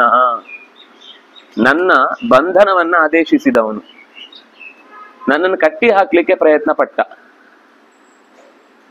ಇದು ಕೇಳುವಾಗ ಅವರಿಗೊಂಚೂರು ಕೃಷ್ಣನನ್ನು ಇಟ್ಟುಕೊಂಡು ಆಟ ಆಡ್ತಾರೆ ನಮ್ಮ ಹತ್ರ ಅಂತ ಒಂಚೂರು ತಲೆಗೆ ಬಂತು. ಅಲ್ಲಿ ತನಕ ಅವನು ಹೇಳಿಲ್ಲ, ಅದು ಕೆಲವೊಂದು ಅಸ್ತ್ರಗಳು ಒಂದೇ ಸರ್ತಿ ಖಾಲಿ ಮಾಡಬಾರ್ದು, ಯಾವಾಗ ಬೇಕೋ ಅವಾಗ ನಿಧಾನಕ್ಕೆ ಬಿಡಬೇಕು. ಹಾಗಾಗಿ ಮೊದಲು ಹೇಳುವಾಗ ಇದನ್ನ ವಿಷಯ ಹೇಳಿರ್ಲಿಲ್ಲ. ಒಟ್ಟು ಅವ್ರಿಗೆ ಕೇಳಲಿಲ್ಲ ಅಂತ ಹೇಳ್ದೆ. ಈಗ ಯಾವಾಗ ಅವನ್ಚೂರು ಡಲ್ ಆಗ್ತಾನೆ ಅಂತ ಗೊತ್ತಾಯ್ತು, ಆವಾಗ ಈ ಅಸ್ತ್ರವನ್ನು ಹೊರಕ್ಕೆ ಬಿಟ್ಟು ನಚತಂ ಲಬ್ಧವಾನ್ ಕಾಮಂ ದುರಾತ್ಮ ಪಾಪ ನಿಶ್ಚಯ. ಆದ್ರೆ ನನ್ನ ಬಂಧನದ ಆಸೆ ಈಡೇರ್ಲಿಲ್ಲ. ಅವನ ಬಂಧುಗಳನ್ನೇ ಬಂಧಿಸಿ ಇಟ್ಟಿದ್ದ ಕಂಬಗಳಿಗೆಲ್ಲ. ನಾನು ಸಿಗ್ಲಿಲ್ಲ ಅವನಿಗೆ. ಆದ್ರೆ ನನ್ನನ್ನ ಬಂಧಿಸ್ಬೇಕು ಅಂತ ಅವನ ಆದೇಶ ಮಾಡಿ ತಾನೇ ಸ್ವತಃ ಬಂಧಿಸ್ಲಿಕ್ಕೂ ನಿಂತಿದ್ದ. ನಚ ಭೀಷ್ಮೋ ನಚ ದ್ರೋಣೋ ಯುಕ್ತಂ ತತ್ರಾಹುತುರ್ವಚಃ.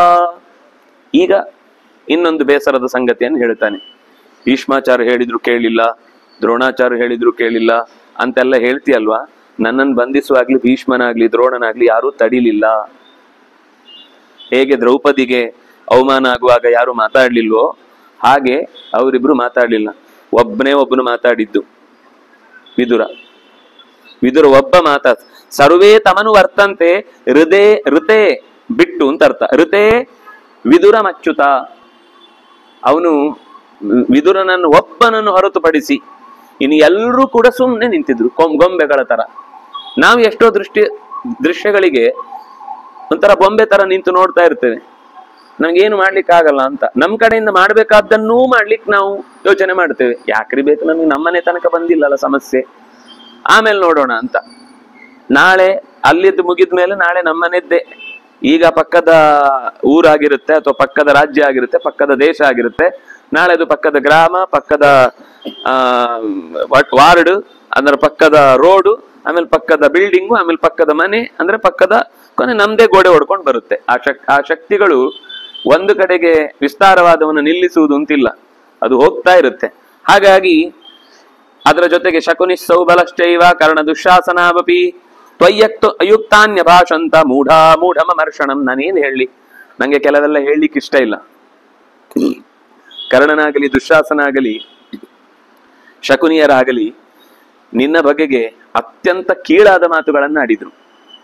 ನನಗದನ್ನು ಮತ್ತೆ ಹೇಳಿ ನಿನ್ನ ಹತ್ರ ಆ ವಿಷಯದ ಚರ್ಚೆ ಮಾಡ್ಲಿಕ್ಕೆ ನನಗಿಷ್ಟ ಇಲ್ಲ. ನನಗೆ ಅಂತ ವಿಷಯವನ್ನು ನಾನು ದೂರ ಹೇಳ್ತೇನೆ, ಏನು ಎಲ್ಲಾ ತಂದಿಲ್ಲಿ ಹೇಳ್ತಾನೆ ಅಂತ ನನಗೆ ಅದನ್ನ ಹಾಗೆ ಅನ್ನಿಸ್ಲಿಕ್ಕೆ ಇಷ್ಟ ಇಲ್ಲ. ಆದ್ರಿಂದಾಗಿ ತ್ವಯಿ ಅಯುಕ್ತಾನ್ ಅಭಾಷಂತ, ನಿನಗೆ ಯುಕ್ತವೇ ಅಲ್ಲದ ನಿನ್ನ ಎಲ್ಲ ಇಡೀ ಪರಿವಾರವನ್ನು ಸೇರಿಸಿ ಹಿಗ್ಗ ಮುಗ್ಗ ಹೀನಮಾನವಾಗಿ ಅವನು ಬೈದ. ಅಂದ್ರೆ ಅಲ್ಲಿ ಅವನು ಮಾತಾಡುವಾಗ ಅವ್ರ ತಂದೆಗೆ ಹುಟ್ಟಿದೆ ಮಕ್ಕಳೇ ಅಲ್ಲ, ಇನ್ನು ಏನೇನೋ ಒಂದಿಷ್ಟು ಮಾತಾಡ್ತಾನೆ. ಅದಕ್ಕೆ ಅಲ್ಲಿ ಧೃತರಾಷ್ಟ್ರ ಮಾತಾಡುವಾಗ, ಭೀಷ್ಮಾಚಾರ್ಯ ಮಾತಾಡುವಾಗ ಕೆಲವೆಲ್ಲ ವೇದವ್ಯಾಸರಿಂದ ಪಾಂಡು ಧೃತರಾಷ್ಟ್ರ ವಿದುರ ಹುಟ್ಟಿದ್ದು ಅಂತೆಲ್ಲ ಕತೆ ಹೇಳಿದ್ದು ಆ ಕಾರಣಕ್ಕಾಗಿ. ನೀವು ಕೂಡ ಏನು ಪೂರ್ಣ ಮೇಲೆ ಉದುರಿ ಬಿದ್ದವರಲ್ಲ, ನಿಮಗೂ ಕೂಡ ಒಂದು ಹುಟ್ಟಿನ ಹಿಂದೆ ಇಂಥದ್ದೇ ಒಂದು ಘಟನೆ ಇದೆ.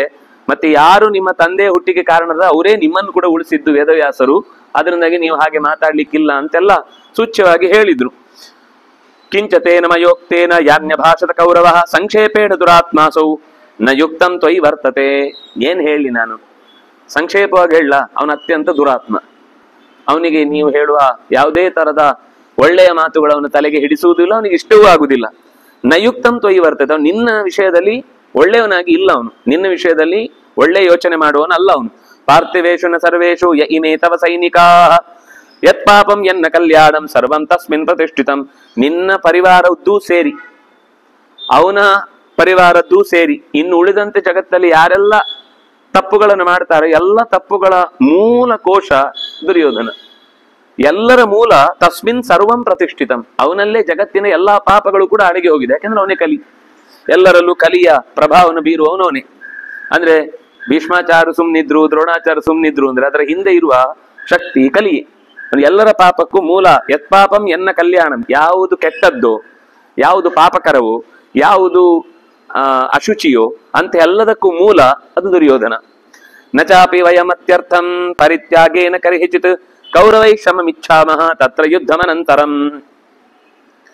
ಇಂತಹ ವ್ಯಕ್ತಿಯ ಜೊತೆಗೆ ನಾವು ಎಷ್ಟು ಅಂತ ಗೋಳು ಹೊಯ್ಕೊಂಡು ಶಾಂತಿಗೆ ಬಾ, ಶಾಂತಿಗೆ ಬಾ, ಸಮಾಧಾನಕ್ಕೆ ಬಾ ಅಂತ ಹೇಳುವುದು. ಅವನು ನಾವು ಎಷ್ಟೇ ಶ್ರಮವನ್ನು ಇಚ್ಛಿಸ್ತೇವೆ ಅಂತ ಬಯಸಿದ್ರು ಕೂಡ ಅವನು ಯುದ್ಧದ ಬೆನ್ನ ಹಿಂದೆ ಇದ್ದಾನೆ. ತಚ್ಛುತ್ವ ಪಾರ್ಥಿವ ಸರ್ವೇ ವಾಸುದೇವಸ್ಯ ಭಾಷಿತಂ. ವಾಸುದೇವನ ಈ ಮಾತು ಕೇಳಿದ ತಕ್ಷಣ ಸಮುದೈಕ್ಷಂತ ಎಲ್ಲ, ಈಗ ಧರ್ಮರಾಜ ಏನು ಹೇಳ್ತಾನೆ, ಈಗ ಧರ್ಮರಾಜನ ನಿರ್ಧಾರ ಏನು ಅನ್ನೋ ರೀತಿ ಎಲ್ಲರೂ ಧರ್ಮರಾಜನ ಮುಖ ನೋಡ್ಲಿಕ್ಕೆ ಶುರು ಮಾಡಿದ್ರು. ಯುಧಿಷ್ಠಿರಸ್ತ್ವಭಿಪ್ರಾಯಂ ಅಭಿಲಕ್ಷ್ಯ ಮಹೀಕ್ಷಿತಾಂ ಯೋಗಮಾಜ್ಞಾಪಯಾಮಾಸ ಭೀಮಾರ್ಜುನ ಸಮಯ ಯಮೈ ಸಹ ಆಜ್ಞಾಪಿತೆ ತದಾ ಯೋಗೆ ಸಮಹೃಷ್ಯಂತ ಸೈನಿಕಾ.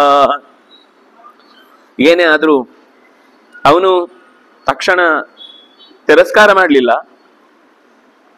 ಆಗ್ಲಿ, ಆಜ್ಞಾಪಿತ, ಸೈನ್ಯ ಸಿದ್ಧ ಆಗ್ಲಿ ಅಂತ ಹೇಳ್ದ ಒಂದು ಕಡೆಯಿಂದ.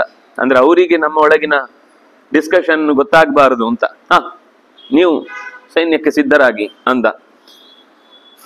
ಆದ್ರೆ ಅವಧ್ಯಾನಂ ವಧಂ ಪಶ್ಯನ್ ಧರ್ಮರಾಜೋ ಯುಧಿಷ್ಠಿರ ನಿಶ್ವಸನ್ ಭೀಮಸೇನಂಚ ವಿಜಯಂ ಇದಮಬ್ರವೀತ್. ಗುಟ್ಟಾಗಿ ಭೀಮಸೇನ ಮತ್ತು ಅರ್ಜುನನ ಹತ್ರ ಮೆಲ್ಲ ಮಾತಾಡಿದ. ಅವಧ್ಯಂ, ಕೊಲ್ಲಲಿಕ್ಕೆ ಅರ್ಹರಲ್ಲ ಭೀಷ್ಮ ದ್ರೋಣರು. ನಮಗೆ ಸೇಮ್ ಅರ್ಜುನ ಏನು ಹೇಳ್ತಾನೋ ಅದನ್ನ ಈಗ ಇಲ್ಲಿ ಹೇಳ್ತಾನೆ ಇವನು. ಬಹಳ ಜನರ ಪ್ರಶ್ನೆ ಏನು ಅಂದ್ರೆ, ದೊಡ್ಡವನು ಧರ್ಮರಾಜ, ಅವನಿಗೆ ಉಪದೇಶ ಮಾಡಬೇಕಿತ್ತು, ಅರ್ಜುನನಿಗೆ ಯಾಕೆ ಹೇಳಿದ್ದು ಅಂತ ಕೆಲವರು. ಧರ್ಮರಾಜನಿಗೆ ಪ್ರಶ್ನೆನೇ ಬರಲಿಲ್ವಾ? ಯಾಕಂದ್ರೆ ಸ್ವಲ್ಪ ಧರ್ಮದ ಬಗ್ಗೆ ತುಂಬಾ ಆಲೋಚನೆ ಮಾಡೋನು ಧರ್ಮರಾಜ, ಅವನು ಆಲೋಚನೆ ಮಾಡಬೇಕಿತ್ತು, ಯಾಕೆ ಮಾಡ್ಲಿಲ್ಲ? ಇನ್ನು ಕೆಲವರ ಪ್ರಶ್ನೆ ಅಂದ್ರೆ, ಅವರು ಯಾರು ಕೂಡ ಈ ಗೀತೆಯ ಹಿಂದಿನ ಮಹಾಭಾರತದ ಮೂಲ ನೋಡ್ಲಿಲ್ಲ, ಅವ್ರು ಗೀತೆ ಮಾತ್ರ ನೋಡಿ ಬಂದದ್ದಾದ್ರಿಂದ ಈ ಪ್ರಶ್ನೆಗಳು ಉಳಿದೇ ಬಿಡುತ್ತೆ. ಇನ್ನು ಕೆಲವರು, ನೀವು ಕೃಷ್ಣನಿಗೆ ಭಾರಿ ಇಷ್ಟ ಭೀಮಸೇನ ಅಲ್ವಾ, ಅವನಿಗೆ ಯಾಕೆ ಉಪದೇಶ ಮಾಡ್ಲಿಲ್ಲ? ಇಷ್ಟ ಯಾರೋ ಅವ್ರಿಗೆ ಹೇಳ್ಬೇಕಲ್ವಾ? ನೀವು ಇಷ್ಟ ಅಂತ ಭೀಮಸೇನನನ್ನು ಹೇಳುದಾದ್ರೆ ಅವನಿಗೆ ಯಾಕೆ ಹೇಳಲಿಲ್ಲ? ಎರಡು ಪ್ರಶ್ನೆಗೂ ಉತ್ತರ ಬೇರೆ ಬೇರೆ ಆಗುತ್ತೆ. ಯಾಕೆಂದ್ರೆ ಯಾರಿಗೆ ರೋಗ ಬರುತ್ತೋ ಅವರಿಗೆ ಇಂಜೆಕ್ಷನ್ ಕೊಡ್ಬೇಕು. ಭೀಮಸೇನನಿಗೆ ಬೇಸರನೇ ಆಗ್ಲಿಲ್ಲ, ಅವನು ಯುದ್ಧಕ್ಕೆ ಸಿದ್ಧ ಆಗ್ಬಿಟ್ಟಿದ್ದ. ಅವನೇ ಸುರುವಿಗೆ 13ನೇ ತಿಂಗಳ ಯುದ್ಧಕ್ಕೆ ಹೋಗೋಣ ಅಂತ ಹೇಳಿದವನು. ವನವಾಸದ 13ನೇ ತಿಂಗಳೇ ಯುದ್ಧಕ್ಕೆ ಹೋಗೋಣ ಅಂತ ಹೇಳಿದವನು ಅವನು. ಹಾಗಾಗಿ ಅವನಿಗೆ ಕ್ಲಾರಿಟಿ ಇದೆ, ನಾನು ಏನ್ ಮಾಡ್ತಾ ಇದ್ದೇನೆ, ಯಾಕೆ ಮಾಡ್ತಾ ಇದ್ದೇನೆ, ಹೇಗ್ ಮಾಡ್ಬೇಕು, ಎಷ್ಟಕ್ಕೆ ಮುಗಿಸ್ಬೇಕು, ಯಾರಾದ್ರೂ ಕೇಳಿದ್ರೆ ಏನು ಉತ್ತರ ಕೊಡಬೇಕು, ಎಲ್ಲ ಗೊತ್ತಿದೆ ಅವನಿಗೆ. ಹಾಗಾಗಿ ಅವನಿಗೆ ಆ ಚುಚ್ಚುಮದ್ದಿನ ಅಗತ್ಯ ಬೀಳಲಿಲ್ಲ. ಇನ್ನು ಧರ್ಮರಾಜನಿಗೆ ಅಂದ್ರೆ, ಧರ್ಮರಾಜನಿಗೆ ಇಲ್ಲಿ ಬಂದು ಚಿಕಿತ್ಸೆ ಆಗೋಗಿದೆ, ಇನ್ನು ಉಳಿದವನು ಅವನೊಬ್ಬನೇ. ಇನ್ನು ಇವರಿಬ್ರು ಬರಲ್ಲ ಅಂದ್ರೆ ಯಾರು ಕೇಳೋರಿಲ್ಲ. ಆಯ್ತಾ, ಮಾಡ್ಕೊಳ್ಳಿ, ಡೇರಿಯಲ್ಲಿ ಹೋಗಿರಿ, ಆಮೇಲೆ ನಾಳೆ ಬೆಳಿಗ್ಗೆ ಕಾಫಿ ಕುಡಿದು ಯಥಾ ಪ್ರಕಾರ ನಿಮ್ಗೆ ಇಂಟ್ರೆಸ್ಟ್ ಇದ್ರೆ ನಾಳೆ ಹೊರಡಿ ಅಂತ ಅವರಿಬ್ಬರನ್ನ ಯಾರು ಅಷ್ಟು ಲೆಕ್ಕಕ್ಕೆ ತಗೊಳ್ಳೋರು ಇರ್ಲಿಲ್ಲ, ಬರಲ್ಲ ಅಂತ ಕೂತಿದ್ರೆ. ಇವರು ಮೂವರು ಪ್ರಧಾನ ಆಗ್ತಿದ್ರು, ಯುದ್ಧಕ್ಕೆ ಬೇಕು ಬೇಡ ಅಂತ ಡಿಸೈಡ್ ಮಾಡೋರಾದ್ರಿಂದ. ಇಲ್ಲಿ ಅವನು ಹೇಳ್ತಾನೆ, ಯದರ್ಥಂ ವನಮಾಸಾಧ್ಯ. ನಾವು ಬೇಡ ಅಣ್ಣ ತಮ್ಮಂದ್ರ ಜೊತೆ ಜಗಳ ಅಂತ ಅಂದುಕೊಂಡೇ ಕಾಡಿಗೆ ಬಾಯಿ ಮುಚ್ಕೊಂಡು ಹೋಗಿದ್ದು. ಅಲ್ಲೇ ಅವತ್ತೇ ಯುದ್ಧ ಆಗ್ತಿತ್ತು.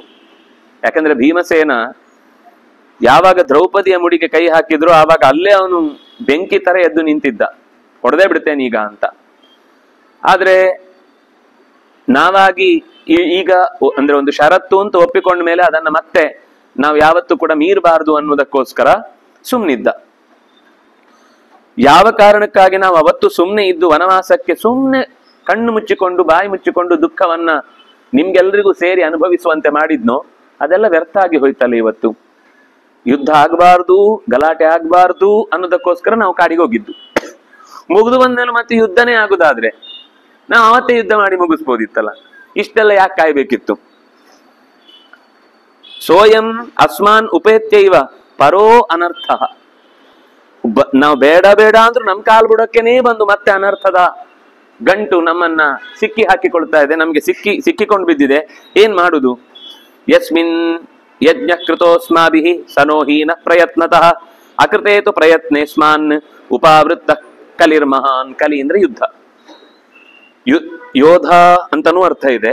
ಕಲಿ ಅಂದ್ರೆ ವೀರಗಲಿ, ಗಂಡುಗಲಿ ಅಂತೆಲ್ಲ ಹೇಳುವಾಗ ಯುದ್ಧದಲ್ಲಿ ಒಳ್ಳೆಯ ಹೋರಾಟಗಾರ ಅಂತನೂ ಅರ್ಥ ಇದೆ. ಕಲಿ ಅಂದ್ರೆ ಗಲಾಟೆ ಅಂತನೂ ಅರ್ಥ ಇದೆ.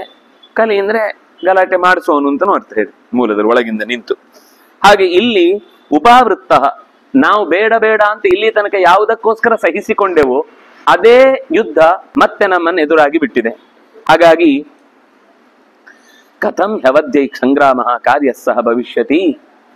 ಅವಧ್ಯೈ ಸಹ ಕಥಂ ಸಂಗ್ರಾಮ, ಸಾಯಬಾರದವರ ಜೊತೆಗೆ ಹೇಗೆ ತಾನೇ ಹೋರಾಡುವುದು. ಭೀಷ್ಮ ದ್ರೋಣರು ಯಾರು ಕೂಡ ಸಾಯ್ಲಿಕ್ಕೆ ಅರ್ಹರಲ್ಲ, ನಮ್ಮ ಕೈಯಿಂದಂತೂ ಸಾಯ್ಲಿಕ್ಕೆ ಅರ್ಹರಲ್ಲ. ಆ ಕಥಂ ಹತ್ವಾ ಗುರುನ್ ಬಂಧೂನ್ ವೃದ್ಧಾನ್, ಅವನೇನೆಲ್ಲ ಹೇಳಿದ್ನೋ ಅದೆಲ್ಲ, ಬಂಧುಗಳನ್ನು, ವೃದ್ಧರನ್ನು, ಹಿರಿಯರನ್ನು, ಗುರುಗಳನ್ನು ವಿಜಯೋನೋ ಭವಿಷ್ಯತಿ. ಆ ಗೆದ್ದ ಗೆಲುವು ನಮಗೆ ವಿಜಯ ಅಂತ ಕರೆಸ್ಕೊಳ್ಳಿಕ್ಕಾಗತ್ತಾ? ಅಂಥವ್ರನ್ನೆಲ್ಲ ಕೊಂದು ಹೋರಾಡಿ ಅವರ ವಿರುದ್ಧ ನಾವು ಕತ್ತಿಮಸೆದು ನಂತರ ಸಿಕ್ಕಿದ ವಿಜಯವನ್ನ ವಿಜಯ ಅಂತ ಅನುಭವಿಸ್ಲಿಕ್ಕಾಗತ್ತಾ? ತಕ್ಷಣವೇ ತಚ್ಛ್ರುತ್ವ ಧರ್ಮರಾಜಸ್ಯ ಸವ್ಯಸಾಚಿ ಪರಂತಪ ಯದುಕ್ತಂ ವಾಸುದೇವೇನ ಶ್ರಾವಯಾಮಾಸ ತದ್ವಚಃ. ಕೂಡ್ಲೆ ಅರ್ಜುನ ಮಾತಾಡ್ತಾನೆ. ವಾಸುದೇವ ಇಷ್ಟೊತ್ತಿಗೆ ಏನೆಲ್ಲ ಹೇಳಿದ್ನೋ ಅದರ ಒಂದು ಸಂಕ್ಷೇಪದ ಒಂದು ಸಾಲನ್ನು ತೆಗೆದು ಹೇಳ್ತಾನೆ. ಸಂಕ್ಷೇಪೇಣ ವಾಸುದೇವನ ಯತ್ ಉಕ್ತಂ ತತ್ ಶ್ರಾವಯಾಮಾಸ. ವಾಸುದೇವ ಇಲ್ಲಿ ತನಕ ಏನ್ ಹೇಳಿದ್ನೋ ಆ ಮಾತನ್ನ ಅವನಿಗೆ ಹೇಳಿದ. ಉಕ್ತವಾನ್ ದೇವಕಿ ಪುತ್ರ ಕುಂತ್ಯಾಷ್ಟ ವಿದುರಸ್ಯ ಚ ವಚನಂ ತತ್ವಯಾ ರಾಜನ್ ನಿಖಿಲೇನ ಅವಧಾರಿತಂ. ನಿನ್ ಕಿವಿಗೆ ಬೀಳುವ ಹಾಗೇನೆ ಕೃಷ್ಣ ಹೇಳಿದ ಮಾತನ್ನ ನೆನಪಿಸ್ಕೊ. ಇದರ ಹಿಂದೆ ಕುಂತಿಯ ಅಪೇಕ್ಷೆ ಏನಿದೆ, ಕುಂತಿ ಏನ್ ಸಂದೇಶ ಹೇಳಿ ಕಳುಹಿಸಿದ್ದಾಳೆ, ವಿದುರ ಏನ್ ಹೇಳಿ ಕಳುಹಿಸಿದ್ದಾನೆ. ಅವರಿಬ್ರು ಯಾವತ್ತೂ ಕೂಡ ಅಲ್ಲಸಲ್ಲದ ಸಂಗತಿಗಳನ್ನ ನಮ್ಮ ಮೇಲೆ ಹೇರುವವರಲ್ಲ. ಹೌದು, ಅಧರ್ಮದ ದಾರಿಯನ್ನ ಪ್ರೋತ್ಸಾಹಿಸುವವರಲ್ಲ. ಅವರಿಬ್ಬರ ಮಾತು ಈ ಯುದ್ಧ ಅನ್ನೋದು ಸರಿ ಅಂತ ನಮ್ಗೆ ಮಾಡ್ಲಿಕ್ಕೆ ಬೇಕಿರುವಂತಹ ಸೂಚನೆಗಳನ್ನ ಕೊಟ್ಟಿದ್ದಾರೆ. ಅದನ್ನೇ ವಾಸುದೇವ ನಮಗೆ ನೀಡಿದ್ದಾನೆ ಅಂತಂದ್ಮೇಲೆ ಇದ್ರ ಮೇಲೆ ಮತ್ತೆ ಪ್ರಶ್ನೆ ಬರಬಾರದು. ಬಂದ್ರೆ ಅದು ನಾವು ನಮ್ಮ ತಾಯಿಯ ಮತ್ತು ಅದಕ್ಕೆ ಈಗ ಗಮನಿಸಿ, ತಸ್ಮಾದುತ್ತಿಷ್ಠ ಕೌಂತೆಯ ಸದಾ ತದ್ಭಾವ ಭಾವಿತ ಅಂತ ಯಾಕೆ ಕೃಷ್ಣ ಮತ್ತೆ ಮತ್ತೆ ಕೌಂತೆಯ ಪಾರ್ಥ ಅನ್ನುವ ಶಬ್ದದಿಂದ ಕೃಷ್ಣನನ್ನು ಎಚ್ಚರಿಸಿದ ಅಂತ ಯೋಚನೆ ಮಾಡಿದ್ರೆ, ಅವನೇ ಈಗ ಕುಂತಿಯ ಮಾತನ್ನು ವಿದುರನ ಮಾತನ್ನು ನಾವು ಮೀರಬಾರದು ಅಂತ ಧರ್ಮರಾಜನಿಗೆ ಹೇಳಿ ಉಪದೇಶ ಕೊಟ್ಟವ. ಮತ್ತೆ ಯಥಾ ಪ್ರಕಾರವನ್ನು ಎದುರುಗೊಂಡಾಗ ಇವನು ನೆನ್ಸ್ಕೊಂಡು ದುಃಖಪಟ್ಟು ಮಾಡಲ್ಲ ಅಂತ ಕೂತ. ಅವನು ಎದುರಿಗೆ ಅಲ್ಲಿ ತನಕ ಕೈರ್ಮಯ ಸಹ ಯೋದ್ಧವ್ಯಂ ಅಸ್ಮಿನ್ ರಣ ಸಮುದ್ಯವೇ, ನನ್ನಂತಹ ವೀರಾದಿ ವೀರನ ಜೊತೆಗೆ ಎದೆ ಕೊಟ್ಟು ಸಾಯ್ಲಿಕ್ಕೆ ಹೋರಾಡ್ಲಿಕ್ಕೆ ಬಂದವರು ಯಾರಲ್ಲಿದ್ದಾರೆ ನೋಡಿ ಬಿಡ್ತೇನೆ ಒಂದು ಸರ್ತಿ, ನನ್ನ ರಥ ಅವ್ರ ಮುಂದೆ ನಿಲ್ಸು, ನನ್ ರಥ ನಿಲ್ಸು ನೀನು ಅಂತೆಲ್ಲ ಹೇಳುವ ಅಹಂಕಾರ ಅದು ಕೃಷ್ಣ ಚೂರು ಇದಕ್ಕೆ ಮದ್ದರಿಬೇಕು, ಇಲ್ಲ ಒಂದ್ ಸ್ವಲ್ಪ ಜಾಸ್ತಿಯಾಗಿ ಬ್ಲಾಸ್ಟ್ ಆಗುತ್ತೆ, ಹಾಳಾಗುತ್ತೆ ಅಂತ ಅನ್ಕೊಂಡು ಬೇಕು ಅಂತ ತಗೊಂಡೋಗಿ ಭೀಷ್ಮ ದ್ರೋಣ ಪ್ರಮುಖತಃ ಸರ್ವೇಶಾಂಚ ಮಹೀಕ್ಷಿತಾಂ ಎಲ್ಲಿಯಾದ್ರೂ ಅವನು ದುರ್ಯೋಧನನ ಮುಂದೋ ದುಶ್ಯಾಸನನ ಮುಂದೋ ನಿಲ್ಸಿದ್ರೆ ಗೀತೆ ಇರ್ತಿರ್ಲಿಲ್ಲ. ಅದೊಂದು 18 ಅಧ್ಯಾಯ ಕಲಿಯುವುದು ಕಮ್ಮಿ ಆಗ್ತಿತ್ತು. ಆದ್ರೆ ಸೀದಾ ಬೇಕು ಅಂತ ತಗೊಂಡೋಗಿ ಭೀಷ್ಮ ದ್ರೋಣರ ಮುಂದೆ ನಿಲ್ಲಿಸಿದ.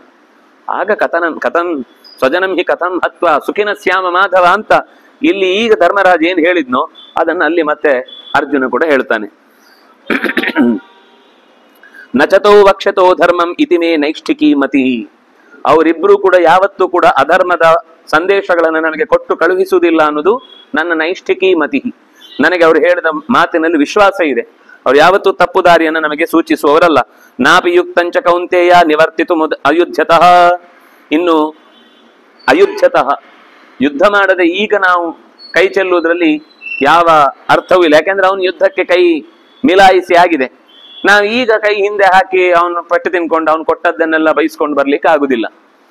ತಚ್ಛ್ರುತ್ವ ವಾಸುದೇವೋಪಿ ಸವ್ಯಸಾಚಿಸ್ತದ ವಚಸ್ತದ ಸ್ಮಯಮಾನೋ ಬ್ರವೀದ್ವಾಕ್ಯಂ ಪಾರ್ಥಮೇವಂ ಇತಿ ಬ್ರುವನ್. ಕೃಷ್ಣ ಕರೆಕ್ಟ್, ಪಾರ್ಥಂ ಇಷ್ಟೇ, ಪಾರ್ಥಮೇವಂ ಅವನೇನು ಹೇಳಿದ್ನೋ ಅದು ಕರೆಕ್ಟ್. ಸ್ಮಯಮಾನ ನಗುತ್ತಾ ಹೇಳದಂತೆ, ಯಾಕಂದ್ರೆ ಅವನಿಗೆ ಗೊತ್ತಿತ್ತು ಅನ್ಸುತ್ತೆ ಇವನು ನಾಳೆ ಏನ್ ಮಾಡ್ತಾನೆ, ಕರು ಹಾಕ್ತಾನೆ ನೋಡೋಣ ಅಂತ. ಅದಕ್ಕೆ ವಾಸುದೇವೋಪಿ ಸವ್ಯಸಾಚಿ ವಚಃ, ಸವ್ಯಸಾಚಿಯ ಮಾತನ್ನ ಕೇಳಿ ಸ್ಮಯಮಾನ ಜೋರಾಗಿ ಒಂದು ನಗೆಯನ್ನ ಬೀರಿ ಅಬ್ರವೀತ್ ಹೇಳಿದ ಅಂತೆ, ಪಾರ್ಥಮೇ ವೇದಂ, ಪಾರ್ಥ ಏನ್ ಹೇಳಿದ್ನೋ ಅದೇ. ಅಷ್ಟಾಗುವಾಗ ತತಸ್ಥೆ ಧೃತ ಸಂಕಲ್ಪ ಯುದ್ಧಾಯ ಸಹ ಸೈನಿಕಾ. ಆಗ ಧೈರ್ಯ ಬಂತು ಧರ್ಮರಾಜನಿಗೆ ಇನ್ನು. ಯಾಕೆಂದ್ರೆ ಅಮ್ಮನ ಮಾತು ಅಂತ ಯಾಕೆ ಹೇಳಿದ ಅಂದ್ರೆ, ಆ ಮದುವೆಯ ಸಂದರ್ಭದಲ್ಲಿ ನೀವು 5 ಜನರೇ ಆ ಭಿಕ್ಷೆಯನ್ನು ಹಂಚಿಕೊಳ್ಳಿ ಅಂತ ಹೇಳಿದಾಗ ದೃಪದನ ಹತ್ರ ಅವನು ಹೇಳಿದ ಮಾತು ಇದೆ, ನಮ್ಮ ಅಮ್ಮ ತಪ್ಪಿಯೂ ಕೂಡ ಯಾವತ್ತೂ ಅಬದ್ಧ ಮಾತಾಡೋಳಲ್ಲ, ನಾವು 5 ಜನರ ಮದುವೆ ಆಗ್ಬೇಕು ಅಂತ ಅಮ್ಮನ ಬಾಯಿಂದ ಬಂದಿದೆ ಅಂತ ಅಂದ್ಮೇಲೆ ಅದು ಧರ್ಮವೇ ಆಗಿರುತ್ತೆ ಅಂತ ಅವನು ತಾಯಿಯ ಮಾತಿಗೆ ಅಷ್ಟು ಮನ್ನಣೆ ಕೊಡ್ತಿದ್ದ. ಹಾಗಾಗಿ ಬೇಕು ತಕ್ಷಣವೇ ಅರ್ಜುನನು ಕೂಡ ಅದನ್ನ ಸರಿಯಾಗಿ ಗಮನಿಸಿ, ಅಮ್ಮ ಹೇಳಿದ್ಮೇಲೆ ನೀನ್ ಹಾಗೆಲ್ಲ ಅದ್ರ ಮೇಲೆ ಪ್ರಶ್ನೆ ಮಾಡಬಾರ್ದು. ಎರಡನೇದ್ದು, ವಿದುರ ತುಂಬಾ ಇಷ್ಟ ಧರ್ಮರಾಜನಿಗೆ. ಯಾಕೆಂದ್ರೆ ಧರ್ಮದ ಚೌಕಟ್ಟನ್ನು ಸರಿಯಾಗಿ ಅರ್ಥ ಮಾಡಿಕೊಂಡು, ಅಂದ್ರೆ ಅವರೆಲ್ಲ ಗುಟ್ಟಾಗಿ ಅನೇಕ ಮಾತುಗಳನ್ನು ಆಡ್ಕೊಳ್ತಿದ್ರು ವಿದುರ ಮತ್ತೆ ಧರ್ಮರಾಜ. ಅದು ಈ ಅವರು ವಾರಣಾವತಕ್ಕೆ ಹೊರಡುವಾಗ ಇಬ್ರು ಮಾತಾಡಿಕೊಳ್ತಾರೆ, ಏನು ಅಂತ ಯಾರಿಗೂ ಅರ್ಥ ಆಗಲ್ಲ. ಕುಂತಿ ಕೇಳ್ತಾಳೆ, ಏನ್ ಮಾತಾಡ್ದೆ? ಅಮ್ಮ ಬಿಡಮ್ಮ, ನಮ್ದೇ ಏನು ಒಂಚೂರು ಆಚೆ ಈಚೆ ಅಂತ ಹೇಳಿರ್ತಾನೆ. ಅಂದ್ರೆ ಅವರಿಬ್ಬರಲ್ಲಿ ಒಂದು ಒಳ್ಳೆಯ ಕನೆಕ್ಷನ್ ಇದೆ. ಮೂಲ ಕಾರಣ ಯಮನೇ 2 ರೂಪದಲ್ಲಿ ಇದ್ದಾನೆ ಅಂತ ಅನ್ನೋದು ಒಂದಾದ್ರೆ, ಲೋಕದ ದೃಷ್ಟಿಯಲ್ಲೂ ಕೂಡ ಧರ್ಮವನ್ನ ಬಹಳ ಇಷ್ಟಪಡುವ ಮತ್ತು ಅದರ ಅನೇಕ ಮಜಲುಗಳನ್ನ ಯೋಚನೆ ಮಾಡಿ ಮಾತಾಡುವಂತಹ ಶಕ್ತಿ ಆದ್ರಿಂದ. ಮತ್ತೆ ಚಿಕ್ಕಪ್ಪ ಅವನು ಹೇಳ್ತಾನೆ, ನನ್ಗೆ ತಂದೆಯ ಸಮಾನ ಅವರು ಅಂತ. ಅಂದ್ರೆ ಅದಕ್ಕೆ ಚಂದದ ಶಬ್ದ ಒಂದು ಹಾಕಿದ್ರು, ಹಿಂದೇನೋ ಬಂತು, ಚಿಕ್ಕಪ್ಪ ಅನ್ನುವ ಶಬ್ದಕ್ಕೆ ಸಂಸ್ಕೃತದ ಒಂದು ಒಳ್ಳೆ ಪದ ಇತ್ತು. ಅವರು ಹೇಳಿದ್ದಾರೆ ಅಂತ ಅಂದಮೇಲೆ ನಾನು ವಿರೋಧಿಸಬಾರದು ಅಂತ ಅವನಿಗೆ ತಲೆಯಲ್ಲಿ ಇರುತ್ತೆ. ಅದಕ್ಕೋಸ್ಕರ ಕುಂತಿ ಮತ್ತು ವಿದುರ ಹೇಳಿದ ಮಾತನ್ನು ನೀನು ವಿರೋಧಿಸಬಾರದು ಅಂತ ಹೇಳಿದಾಗ ಕೃಷ್ಣ ಸಾರ್ರಿ ಅಂತ ಅದಕ್ಕೊಂದು ತಕ್ಷಣವೇ ಒಂದು ಸೀಲ್ ಹಾಕ್ಬಿಟ್ಟ. ಸೀಲ್ ಹಾಕಿದ್ಮೇಲೆ ದೃಢ ನಿಶ್ಚಯ, ಅವನಿಗೆ ಮನಸ್ಸು ಗಟ್ಟಿ ಆಯ್ತು, ಇನ್ನು ಇದ್ರ ಮೇಲೆ ಪ್ರಶ್ನೆ ಮಾಡಬಾರ್ದು, ಯುದ್ಧ ಆಗತ್ತೆ ಅಂತ ನಿಶ್ಚಯ ಮಾಡಿ ಎಲ್ಲರಿಗೂ ಕೈ ಸನ್ನೆ ತೋರಿಸಿದ ಹಾಗೆ ಅದನ್ನು ಮತ್ತೆ ಮುಂದುವರಿಸಿದ. ಎಲ್ಲ ಹೊರಡಿ. ಪಾಂಡವೇಯ ಮಹಾರಾಜ ತಾಂ ರಾತ್ರಿಂ ಸುಖಮಾವಸನ್. ಪಾಂಡವೇಯ ದ್ರೌಪದಿಯ ಮಕ್ಕಳು ಸೇರಿ ಎಲ್ಲರೂ ಸೈನಿಕರ ಜೊತೆಗೆ ಯುದ್ಧಕ್ಕೆ ದೃಢ ಸಂಕಲ್ಪ, ಒಳ್ಳೆಯ ದೃಢವಾದ ಸಂಕಲ್ಪದಿಂದ ಕೂಡಿದವರಾಗಿ ಆ ರಾತ್ರಿಯೇ ಸೇನಾ ಡೇರೆಯ ಕಡೆಗೆ ಹೊರಟರು. ವ್ಯುಷ್ಟಾಯಾಮ್, ಅಲ್ಲಿಗೆ 155ನೆಯ ಅಧ್ಯಾಯ ಮುಕ್ತಾಯ ಆಯಿತು. 54ನೇ ಅಧ್ಯಾಯ ಮುಕ್ತಾಯ ಆಯಿತು. 55ನೇ ಅಧ್ಯಾಯದಲ್ಲಿ ರಾತ್ರಿ ಕಳೆಯಿತು. ದುರ್ಯೋಧನನಿಗೂ ರಾತ್ರಿ ಬಹಳ ಬೇಗ ಹೋಗ್ಲಿಲ್ಲ. ತುಂಬಾ ತಲೆಯಲ್ಲಿ ಪ್ರಶ್ನೆಗಳು, ಏನ್ ಮಾಡ್ಬೋದು, ಯಾಕೆ ಇಷ್ಟು ಧೈರ್ಯವಾಗಿ ಅವ್ರು ಹೇಳ್ತಿದ್ದಾರೆ, ಅವ್ರ ಹತ್ರ ಇನ್ನೇನೇನು ಯೋಚನೆಗಳಿವೆ, ಸರಿ ಇರ್ಬಹುದು ಅವ್ರ ಹತ್ರ ಆಯುಧಗಳು, ಆದ್ರೆ ನಮ್ಗೆ ಅದಕ್ಕೆ ಪ್ರತಿಯಾಗಿ ಯಾರಿದ್ದಾರೆ, ನಾವೇನ್ ಮಾಡ್ಬೇಕು, ಸ್ಟ್ರಾಟಜಿ ನೋಡ್ಬೇಕಲ್ಲ, ಏನೇನು ಆಗ್ಬೇಕು ಅಂತ ಅವ್ರು ಎಷ್ಟು ಯೋಚಿಸ್ತಾರೋ ಅದಕ್ಕಿಂತ 2 ಹೆಜ್ಜೆ ಮುಂದೆ ಯೋಚಿಸಿದ್ರೆ ಮಾತ್ರ ಗೆಲುವು ಸಾಧ್ಯ. ಅವರು ಯೋಚಿಸುವ ಹಂತಕ್ಕಿಂತ ಇವರು ಮೊದಲೇ ಅದನ್ನ ಕೆಲಸ ಮುಗಿಸಿ ಬಿಟ್ಟಿದ್ರೆ ಯೋಚಿಸಿ ಉಪಯೋಗ ಇಲ್ಲ. ಅಂದ್ರೆ ಶತ್ರುಗಳನ್ನ ಅಳಿಯುವುದು ಅನ್ನೋದೇ ನಿಜವಾದ ಯುದ್ಧದ ಗೆಲುವಿಗೆ ಕಾರಣವಾದದ್ದು. ಯುದ್ಧ ಮಾಡುವುದು ಅನ್ನೋದು ಸೆಕೆಂಡ್. ಯುದ್ಧಕ್ಕೆ ಹೋಗುವ ಮುಂಚೆ ಯುದ್ಧದಲ್ಲಿ ಅವ್ರು ಏನೆಲ್ಲ ಮಾಡಬಹುದು ಅಂತ ಒಂದು 4 ಹೆಜ್ಜೆ ಮುಂದೆ ಯೋಚಿಸಿ ಅದಕ್ಕೆ ಬೇಕಿರುವ ಸೂಕ್ತ ಕ್ರಮವನ್ನ ಕೈಗೊಂಡು ಆಗಿದ್ರೆ ಅವ್ರು ಗೆಲ್ತಾರೆ ಅಂತ ಅರ್ಥ. ಆಟದಲ್ಲೂ ಕೂಡ ಚೆಸ್ ಅಲ್ಲಿ ಎದುರುಗಡೆ ಅವನನ್ನು ಏನ್ ಆಡಿಸ್ಬೇಕು ಅಂತ ಯೋಚನೆ ಮಾಡಿ ಈಚೆ ಅವನು ಆಡ್ತಿರ್ತಾನೆ. ಅವನಿಗೆ ABC 4-5 ಪ್ಲಾನ್ ಇಟ್ಟಿರ್ತಾನೆ. ಎದುರುಗಡೆ ಅವನಿಗೆ ಬೇಕು ಅಂತ ಒಂದನ್ನು ಮಾತ್ರ ತೋರಿಸ್ತಾ ಇರ್ತಾನೆ. ನಾನು ಈ ಪ್ಲಾನ್ ಅಲ್ಲೇ ಆಡ್ತಾ ಇದ್ದೀನಿ, ಈ ಪ್ಲಾನ್ ಅಲ್ಲ ಬೇಕು ಅಂತ ಅದನ್ನೇ ಎತ್ತಿ ತೋರಿಸ್ತಾ ಇರ್ತಾನೆ. ಅವನ ಹತ್ರ ಇನ್ನೊಂದು ಪ್ಲಾನ್ ಇರೋದು ತೋರಿಸೇ ಇರುವುದಿಲ್ಲ. ಅಂದ್ರೆ ಅದು ಅಂದಾಜು ಮಾಡ್ಲಿಕ್ಕೆ ಆಗುದಿಲ್ಲ. ಯಾಕಂದ್ರೆ ಅದರ ಕಡೆ ಗಮನನೇ ಕೊಡುದಿಲ್ಲ. ಅವನು ನೋಡುವಾಗ್ಲೂ ಅವನ ಕಣ್ಣು ಕೂಡ ತುಂಬಾ ಮುಖ್ಯ. ಎದುರಾಳಿಯನ್ನ ಗಮನಿಸುವುದೇನು ಅಂದ್ರೆ, ಅವನು ಅಳತೆ ಆಗುವಾಗ ಅವನ ಕಣ್ಣು ಎಲ್ಲಿರುತ್ತೆ ಅಂತ ಗೊತ್ತಾಗ್ಬೇಕಲ್ಲ. ಅವನು ಅದು ಮೊದ್ಲೇ ಅವನಿಗೆ ತಲೆಯಲ್ಲಿರುತ್ತೆ. ಅವನು ಯಾವತ್ತೂ ತನ್ನ ಪಾನ್ ನೋಡುದೇ ಇಲ್ಲ. ಅವನು ಇಲ್ಲಿರುತ್ತೆ. ಇದು ಸುಮ್ಮನೆ ಮೂವ್ ಮಾಡುದಷ್ಟೇ. ಮೂವ್ ಮಾಡ್ತಾ ಆಡುವಾಗ ಅವನೇನ್ ಅನ್ಕೋತಾನೆ, ಓ ಇದನ್ನೇ ಮೂವ್ ಮಾಡ್ತಾನೆ, ಇಲ್ಲಿಂದನೇ ಏನೋ ತಂದು ಹೊಡಿತಾ ಇರ್ತಾನೆ ಅಂತ ಅನ್ಕೊಳ್ಳುವಷ್ಟರಲ್ಲಿ ಸೀದ ಬಂದು ನುಗ್ಗಿಬಿಡುತ್ತೆ ಒಳಗೆ. ಅಲ್ಲಿಗೆ ಎಲ್ಲ ಆಟ ಮುಕ್ತಾಯ ಆಗುತ್ತೆ. ಇದು ಒಬ್ಬನ ಎದುರಾಳಿಯನ್ನ ಅರ್ಥ ಮಾಡಿಕೊಂಡು ತನ್ನ ಸಾಮರ್ಥ್ಯದ ಜೊತೆಗೆ 4 ಹೆಜ್ಜೆ ಮುಂದಕ್ಕೆ ಇಡುವಂತಹ ಯೋಚನೆ ಮಾಡಿದ್ರೆ ಮಾತ್ರ ಯುದ್ಧದಲ್ಲಿ ಗೆಲುವು ಸಾಧ್ಯ. ರಾತ್ರಿ ಎಲ್ಲ ತಲೆಯಲ್ಲಿ ಹುಳ ಬಿಟ್ಟುಕೊಂಡು ಕೂತಿದ್ದಾನೆ ದುರ್ಯೋಧನ. ಏನ್ ಮಾಡುದು. ಕೊನೆಗೆ ಸೀದ ಬಂದ. ವ್ಯಭಜತ್ತಾನ್ಯನೀಕಾನಿ ದಶಂಚೈಕಂಚ ಭಾರತ. 11 ಅಕ್ಷೋಹಿಣಿಯನ್ನ ವಿಭಾಗ ಮಾಡಿಬಿಟ್ಟ. ಪ್ರತ್ಯೇಕ ಮಾಡಿ ಅದಕ್ಕೆ ಪ್ರತ್ಯೇಕವಾದ ನಾಯಕರನ್ನು ಇರಿಸಬೇಕು ಅಂತ ಯೋಚಿಸಿ ನರ ಹಸ್ತಿ ರಥಾಶ್ವಾನಾಂ, ನರ ಅಂದ್ರೆ ಕಾಲಾಳುಗಳು, ಹಸ್ತಿ ಅಂದ್ರೆ ಆನೆ, ಅಶ್ವ ಅಂದ್ರೆ ಕುದುರೆ, ರಥ ಅಂದ್ರೆ ಗೊತ್ತು, ಈ 4 ಸೇರಿನೇ ಚತುರಂಗ. ಚತುಹು ಅಂಗ, ರಂಗ ಅಲ್ಲ ಅದು, ಚತುಹು ಅಂಗ ಚತುರಂಗ ಆಗುತ್ತೆ. ಚತುರಂಗ ಅಂತಂದ್ರೆ 4 ಸೇರಿದ 4 ಅಂಗಗಳಿಂದ ಕೂಡಿದಂತ ಒಂದು ಸೇನೆ. ಆ ಚತುರಂಗದ ಸೇನೆಗೆ ಸಾರಂ ಮಧ್ಯಂ ಚಪಲ್ಗುಚ ಸರ್ವೇ ಶ್ವೇತೆ ಶನೀಕೇಶು ಸಂಧಿದೇಶ ನರಾಧಿಪ, ಅವರಿಗೆ ಸಿದ್ಧ ಆಗ್ಲಿಕ್ಕೆ ಹೇಳಿ ಎಲ್ಲೆಲ್ಲಿ ಮಧ್ಯದ ಭಾಗ, ಹೊರಗಿನ ಭಾಗ, ಪೂರ್ತಿ ಹೊರಗಿನ ತೊಗಟೆ ಅಂದ್ರೆ ಸೇನೆಯನ್ನು ನಿಲ್ಲಿಸಿದ ರೀತಿಯಲ್ಲಿ ಹೇಳುವುದಾದ್ರೆ ಇದೆಲ್ಲವನ್ನು ಸರಿಯಾಗಿ ವಿಭಾಗ ಮಾಡಿ ಸಾನು ಕರ್ಷಾಸತೋ ನೀರಾಹ ಸವರೂಥ ಸತೋಮರಾಹ ಅವರವರ ಕೈಯಲ್ಲಿ ಆಯುಧಗಳನ್ನೆಲ್ಲ ಕೊಡ್ತಾ ಬಂದ್ರು. ಶಕ್ತಿ, ಕವಚ, ಬಾಣ, ಎದುರಾಳಿಯನ್ನ ಹೊಡಿಲಿಕ್ಕೆ ಬೇಕಿರುವಂತಹ ಈಟಿ, ನಮ್ಮನ್ನು ರಕ್ಷಿಸಿಕೊಳ್ಳಿಕ್ಕೆ ಬೇಕಿರುವ ಗುರಾಣಿಗಳು, ಆಮೇಲೆ ಶತ್ರುಗಳನ್ನ ಬೇಸ್ತು ಬೀಳಿಸ್ಲಿಕ್ಕಿರುವಂತಹ ಬೇರೆ ಬೇರೆ ತರದ ಆಯುಧಗಳು, ಧ್ವಜ, ಪತಾಕೆಗಳು, ಬಿಲ್ಲುಗಳು, ಹಗ್ಗಗಳು, ಆಮೇಲೆ ವಿಚಿತ್ರವಾದ ಬಲೆಗಳು, ಆಮೇಲೆ ಅದು ನೋಡ್ಲಿಕ್ಕೆ ಆಭರಣ ತರ ಇರುತ್ತೆ, ಆದ್ರೆ ಅದನ್ನ ಯೂಸ್ ಮಾಡಿದ್ಮೇಲೆ ಗೊತ್ತಾಗುತ್ತೆ ಅದು ಆಭರಣ ಅಲ್ಲ, ಅದು ಶತ್ರುವನ್ನ ನಾಶ ಮಾಡುವಂತ ಆಯುಧ ಅಂತ. ಮೇಲ್ನೋಟಕ್ಕದ ಆಭರಣ ತರ ಇರುತ್ತೆ, ಅದು ಯೂಸ್ ತೆಗೆದು ಹಾಕೊಂಡ ಮೇಲೆ ಗೊತ್ತಾಗುತ್ತೆ ಅದನ್ನ ಆಯುಧವಾಗಿ ಬಳಸ್ತಾರೆ ಅಂತ ಅನ್ನೋ ತರದ ಬೇರೆ ಬೇರೆ ಆಯುಧಗಳು, ದೊಡ್ಡ ದೊಡ್ಡ ದೊಣ್ಣೆಗಳು, ಈಟಿಗಳು, ಆಮೇಲೆ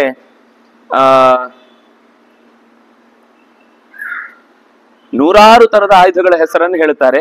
ಹೇಳಿ ಅದರ ಜೊತೆಗೆ ಈ ಪ್ರಾಣಿಗಳ ಕೊಂಬು, ಗುದ್ದಲಿ, ಹಾರೆ, ಪಿಕಾಸಿ ಅಂತ ನಾವೇನೆಲ್ಲ ಈ ಅಲ್ಲಲ್ಲಿ ಹೂತ ಹಾಕ್ಲಿಕ್ಕೆಲ್ಲ ಬೇಕಾಗುತ್ತಲ್ಲ, ಪ್ರಾಣ ಹೋದ್ರೆ ಅವರದ್ದೆಲ್ಲ ತೆಗೆದು ಅದು ಎದುರುಗಡೆ ಎಷ್ಟಿರುತ್ತೋ ಅಷ್ಟು ನಮಗೆ ಒಂಥರ ಟೆನ್ಷನ್, ಅದನ್ನೆಲ್ಲ ಅಲ್ಲಲ್ಲಿ ಶರೀರವನ್ನ ತೆಗೆದು ದೂರಕ್ಕೆ ಹಾಕಬೇಕು. ಹಾಗೆ ಬದ್ಧಾರಿಷ್ಟ, ಬದ್ಧ ಕಕ್ಷಾ, ಬದ್ಧ ಧ್ವಜ ಪತಾಕಿನಃ, ಬದ್ಧಾಭರಣ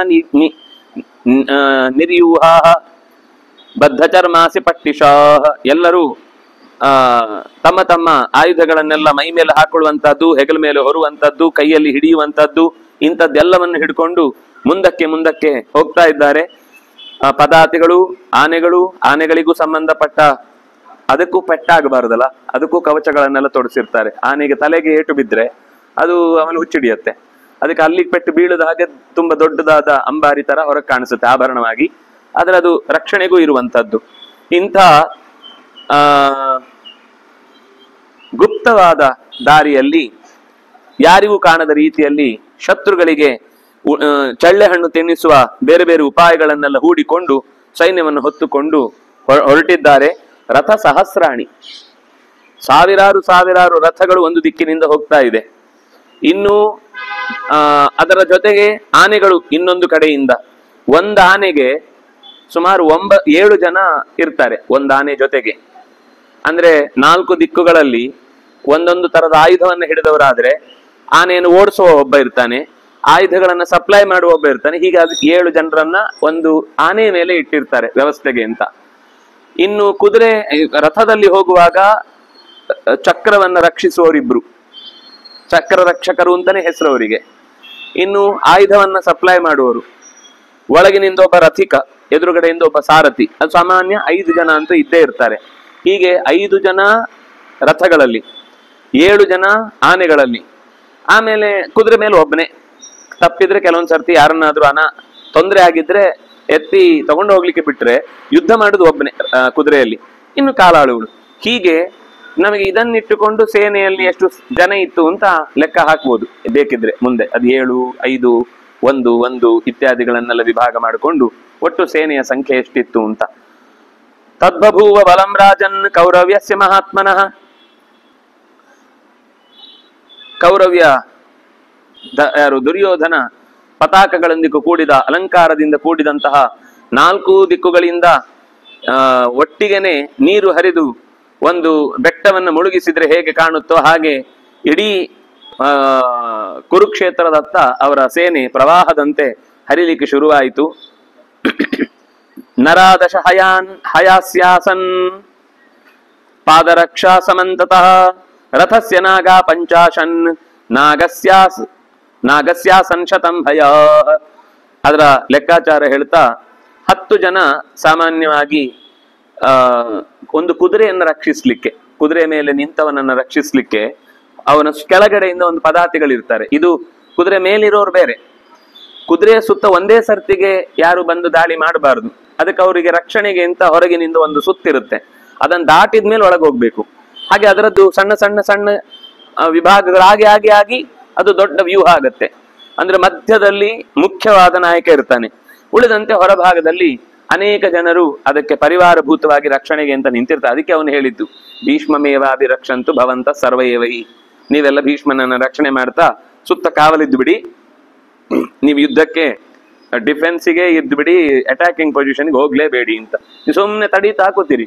2 ದಿವಸ ಆಯ್ತು, ನಾವು ಸೋತಿಲ್ಲ, 3ನೇ ದಿವಸ ಆಯ್ತು ನಾವು ಸೋತಿಲ್ಲ, ಟೆಸ್ಟ್ ಡ್ರಾ ಮಾಡ್ಕೊಂಡು ಬನ್ನಿ, ಇಷ್ಟೇ ನಿಮ್ಮ ಯುದ್ಧದ ಕ್ರಮ ಅಂದ್ರೆ ಅಂತ ಬೈತಾನವನು. ಇನ್ನೂ ಒಂದು ಇದರಲ್ಲಿ ವಿಭಾಗ ಇದೆ, ಅದನ್ನ ಪೃತನ, ಆಮೇಲೆ ಸೇನಾ, ಚಮು, ವಾಹಿನಿ, ಧ್ವಜಿನಿ, ಅಕ್ಷೋಹಿಣಿ ಇತ್ಯಾದಿಗಳು ಹೇಳ್ತಾರೆ. ಅದರ ಸಂಖ್ಯಾ ವಿಶೇಷದಿಂದ ಅದಕ್ಕೊಂದು ಹೆಸರಿದೆ. ಇನ್ನೂ ಒಂದು ಸಂಗತಿ ಭಾರತವೇ ಹೇಳುವುದು, ಅಕ್ಷೋಹಿಣಿ ಇತಿ ಪರ್ಯಾಯೈ ನಿರುಕ್ತಾಚ ಬರೂಥಿನಿ. ಈ ಎಲ್ಲದಕ್ಕೂ ಪೃತನ ಅಂದ್ರು, ಸೇನಾ ಅಂದ್ರು, ಚಮು ಅಂದ್ರು, ಪತ್ತಿ ಅಂದ್ರು, ಅಕ್ಷೋಹಿಣಿ ಅಂದ್ರು, ಧ್ವಜಿನಿ ಅಂದ್ರು, ವಾಹಿನಿ ಅಂದ್ರು, ಸೇನೆ ಅಂತಾನೆ ಅರ್ಥ. ಇದು ಒಂದರ್ಥ. ಶತ ಅಂದ್ರೆ 100 ಅಂತನೂ ಒಂದು ಅರ್ಥ ಇದೆ, ಲೆಕ್ಕ ಇಲ್ಲದಷ್ಟು ಅಂತನೂ ಒಂದು ಇದೆ. ಅಕ್ಷಯ್ಯ ವಾಚಕ ಶತಂ ದಶಯತಿ ಶಬ್ದಾ ಸರ್ವೇ ಅಕ್ಷಯ್ಯ ವಾಚಕ. ದಶ, ಸಹಸ್ರ, ಶತ ಈ 3 ಶಬ್ದಗಳಿಗೆ ಅನಂತ ಅಂತನೂ ಅರ್ಥದಲ್ಲಿ ಇದರ ಪ್ರಯೋಗ ಇದೆ. ಅದನ್ನಾಗಿ ಚತುರ್ಮುಖ 100 ವರ್ಷಗಳ ಕಾಲ ಬಾಳ್ತಾನೆ ಅಂದ್ರೆ ನಮ್ಮ 100 ವರ್ಷ ಅಲ್ಲ, ಅದು ಅವನಿಗೆ ಲೆಕ್ಕ ಇಲ್ಲದಷ್ಟದು. ಲೆಕ್ಕ ಇಲ್ಲದಷ್ಟು ಏನು ಅಂತ ಭಾಗವತ ಹೇಳಿದೆ. ಈ 31,104,000 ಕೋಟಿ ವರ್ಷ ಅನ್ನೋದು ಅವನು 100 ವರ್ಷ. ನಮ್ಗೆ ತಗೊಳುದಾದ್ರೆ, ಭೂಮಿಗೆ ಲೆಕ್ಕಾಚಾರಕ್ಕೆ ತಗೊಳುದಾದ್ರೆ ಸರಿ. ಏವಂ ವ್ಯೂಢಾನ್ಯನೀಕಾನಿ ಕೌರವೇಯೇಣ ಧೀಮತ ಅಕ್ಷೋಹಿಣ್ಯೋ ದಶೈಕಾಚ ಸಂಖ್ಯಾತ ಸಪ್ತ ಚೈವ. ಈ ಕಡೆಯಿಂದ 7, ಆ ಕಡೆಯಿಂದ 11, ಇಷ್ಟು ಸೇನೆ 2 ಭಾಗಗಳಿಂದ ಯುದ್ಧಕ್ಕಾಗಿ ನಿರ್ಧಾರವಾಗಿದೆ. ನರಾಣಾಂ ಪಂಚಾಶತ್ ಏಷಾ ಪತ್ಯರ್ವಿಧೀಯತೆ ಸೇನಾಮುಖಂಚ ತಿಸ್ರಸ್ತಾಃ ಗುಲ್ಮ ಇತ್ಯಭಿಶಬ್ದಿತಂ. ತ್ರಯೋ ಗುಲ್ಮಾ ಗುಣಸ್ತಿ ತ್ವಾಸೀತ್ ಗಣಾಸ್ತ್ವ ಅಯುತಶೋ ಭವನ್ ದುರ್ಯೋಧನಸ್ಥ ಸೇನಾಸ್ತು ಯೋತ್ಸ್ಯಮಾನ ಪ್ರಹಾರಿಣಃ.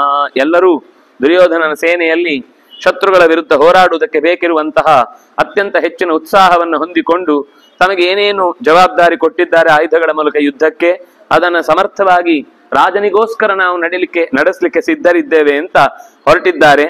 ಪೃಥಕ್ ಅಕ್ಷೋಹಿಣೀನಾಂ, ಪ್ರತ್ಯೇಕವಾಗಿ ಅಕ್ಷೋಹಿಣಿಯ ಪ್ರಣೇತೃನ್ ಅಂದ್ರೆ ನೇತಾರರನ್ನೆಲ್ಲ ವಿಧಿವತ್ ಪೂರ್ವಮಾನೀಯ, ಅವರನ್ನೆಲ್ಲ ಮುಂದಕ್ಕೆ ಕರೆಸಿ ಪಾರ್ಥಿವಾನ್ ಅಭ್ಯಶೇಚೇತ್, ಅವರಿಗೆ ನಿಮ್ಮ ಈ ವಿಭಾಗದ ಸೇನಾಧ್ಯಕ್ಷರಾಗಿ ನಿಯುಕ್ತಿಗೊಳಿಸಲಾಗಿದೆ ಅಂತ ಅವರಿಗೆ ಅಭಿಷೇಕವನ್ನ ಮಾಡಿ, ಕೃಪಂ ಯಾರನ್ನೆಲ್ಲ, ಕೃಪಂ, ದ್ರೋಣಂ, ಶಲ್ಯಂ, ಸೈಂಧವಂ, ಸುದಕ್ಷಿಣಂ, ಕೃತವರ್ಮಾಣಂ, ದ್ರೋಣಪುತ್ರನಾದ ಅಶ್ವತ್ಥಾಮಾನಂ, ಕರ್ಣಂ, ಭೂರಿಶ್ರವಸಂ ಮತ್ತು ಶಕುನಿಂ, ಕೊನೆಯದ್ದು ಬಾಕ್ಲೀಕಂ. ಹೀಗೆ ಒಟ್ಟು 11 ಜನ.